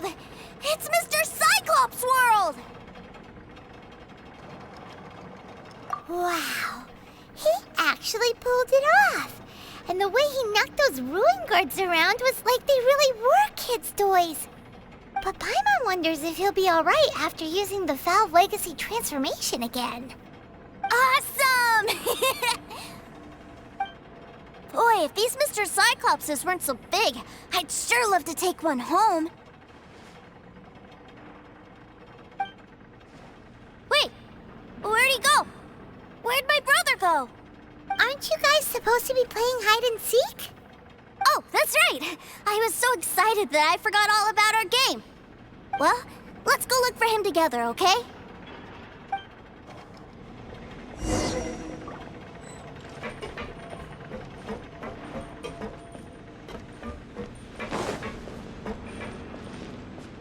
It's a good thing that you two found me first.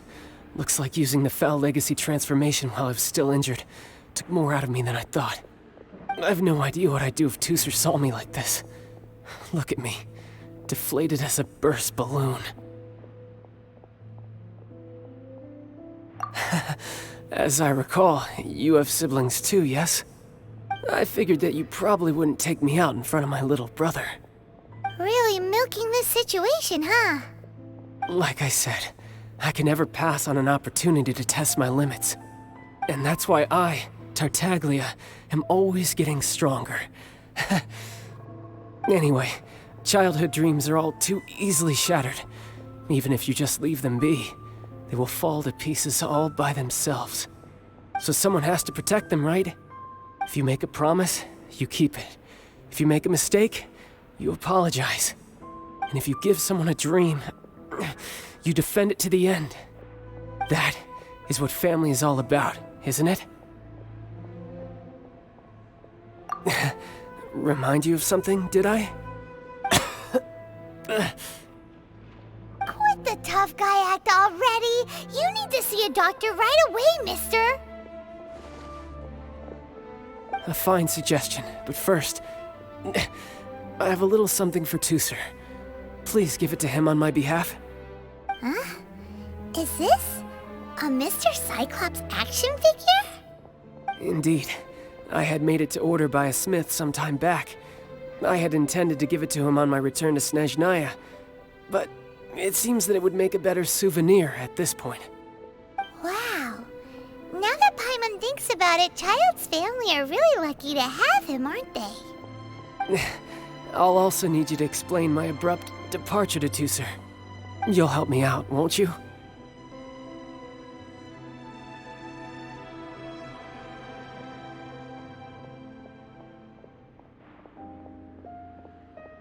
The cold will kill the pinky that once betrayed your friend. The frost will freeze your tongue off so you never lie again. That nursery rhyme brings back so many delightful memories. Tooser taught you that one, did he? All right. Thank you.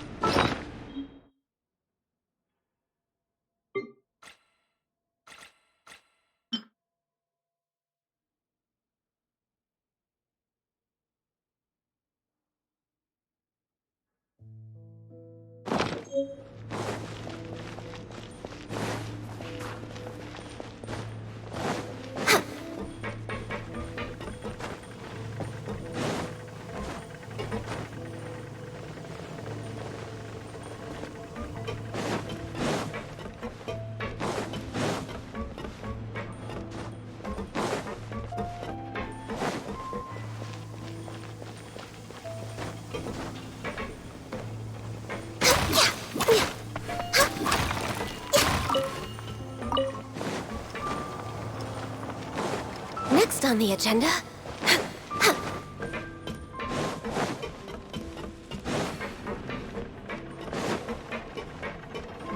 Next on the...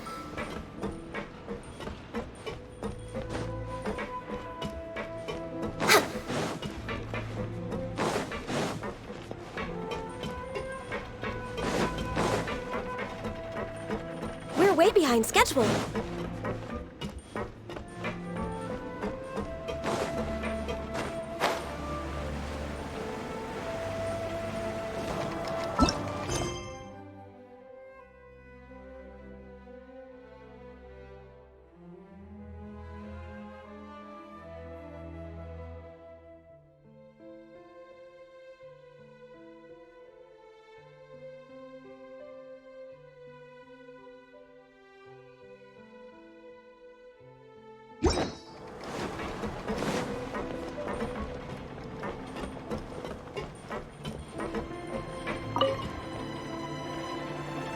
I can't find him anywhere.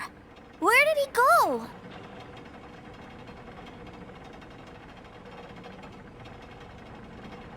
Really? Where is he? Yeah, so he had to leave in a real hurry. He didn't abandon you here on purpose. Oh. Well, that's great. But still, I was kind of hoping we could play here a little longer.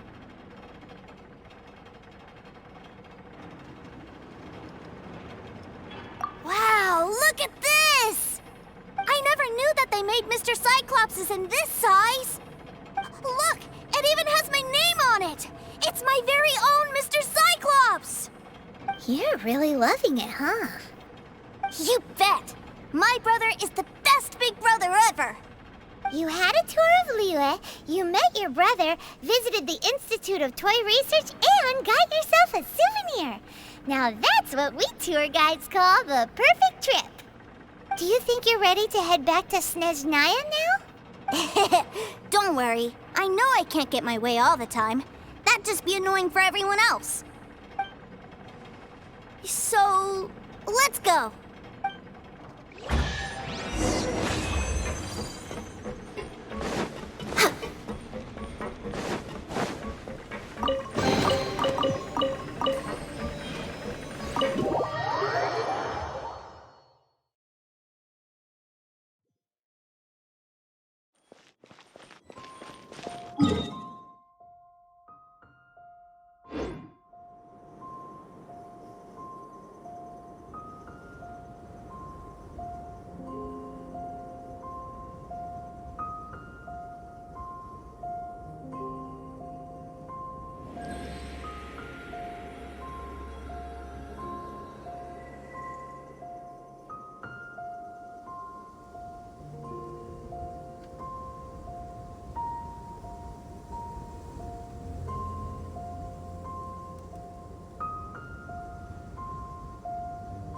Should we really be off work this early?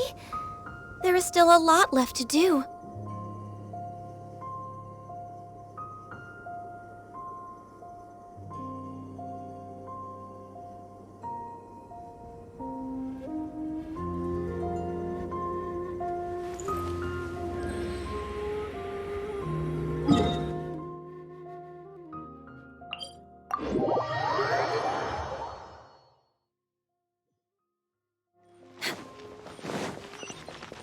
Next on the agenda... Hold the line!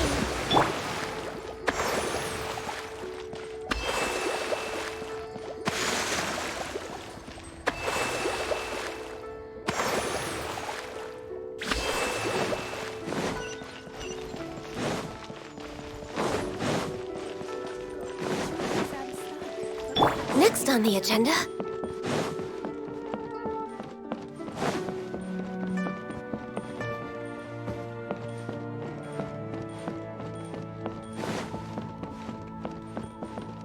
What should I put? Sir, young Master Tooser, I've been waiting for you. Did Child send you? That's correct. Master Child instructed me to arrange for young Master Tooser's return trip. Please, come this way. Who are you? My big brother always tells me never to go off with strangers. But you've been following us around this whole time. Yeah, that's because I've known who you are all along. What? My brother told us all about you in a letter he sent back home. Sister Tonia read it to me. I actually recognized you the moment I saw you. I just couldn't remember your name. What a strange twist of fate.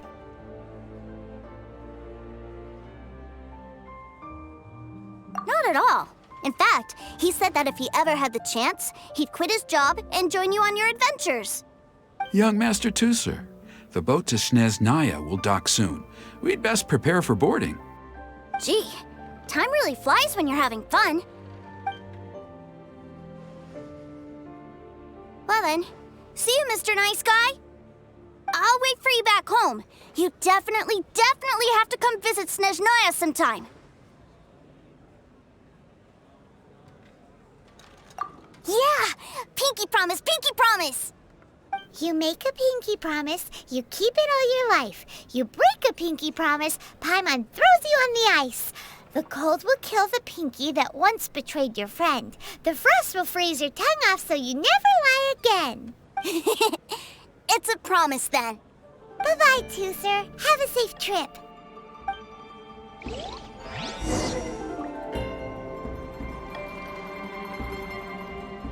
Hey. Child? So you were here this whole time?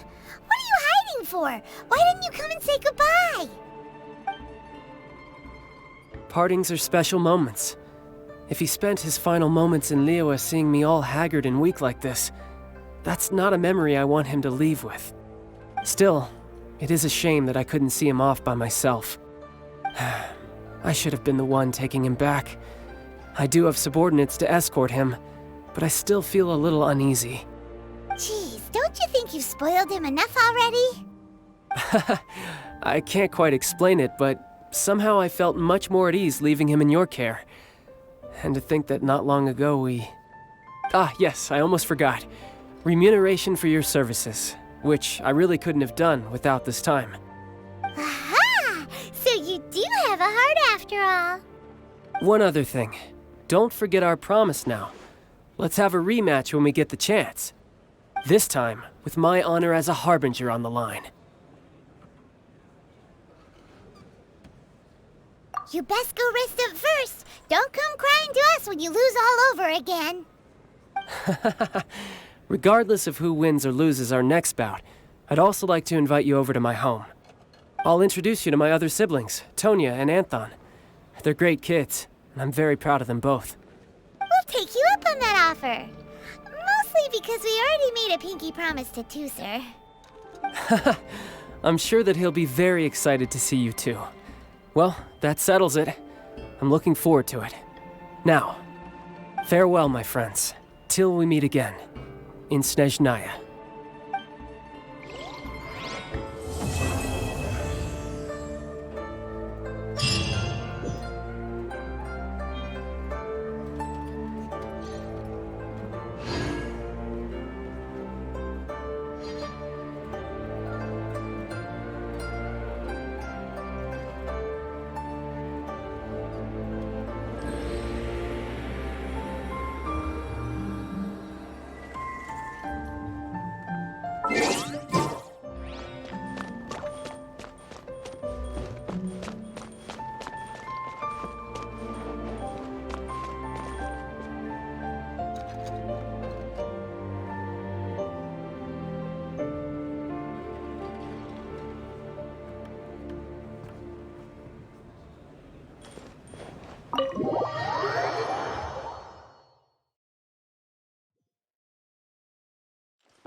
Huh?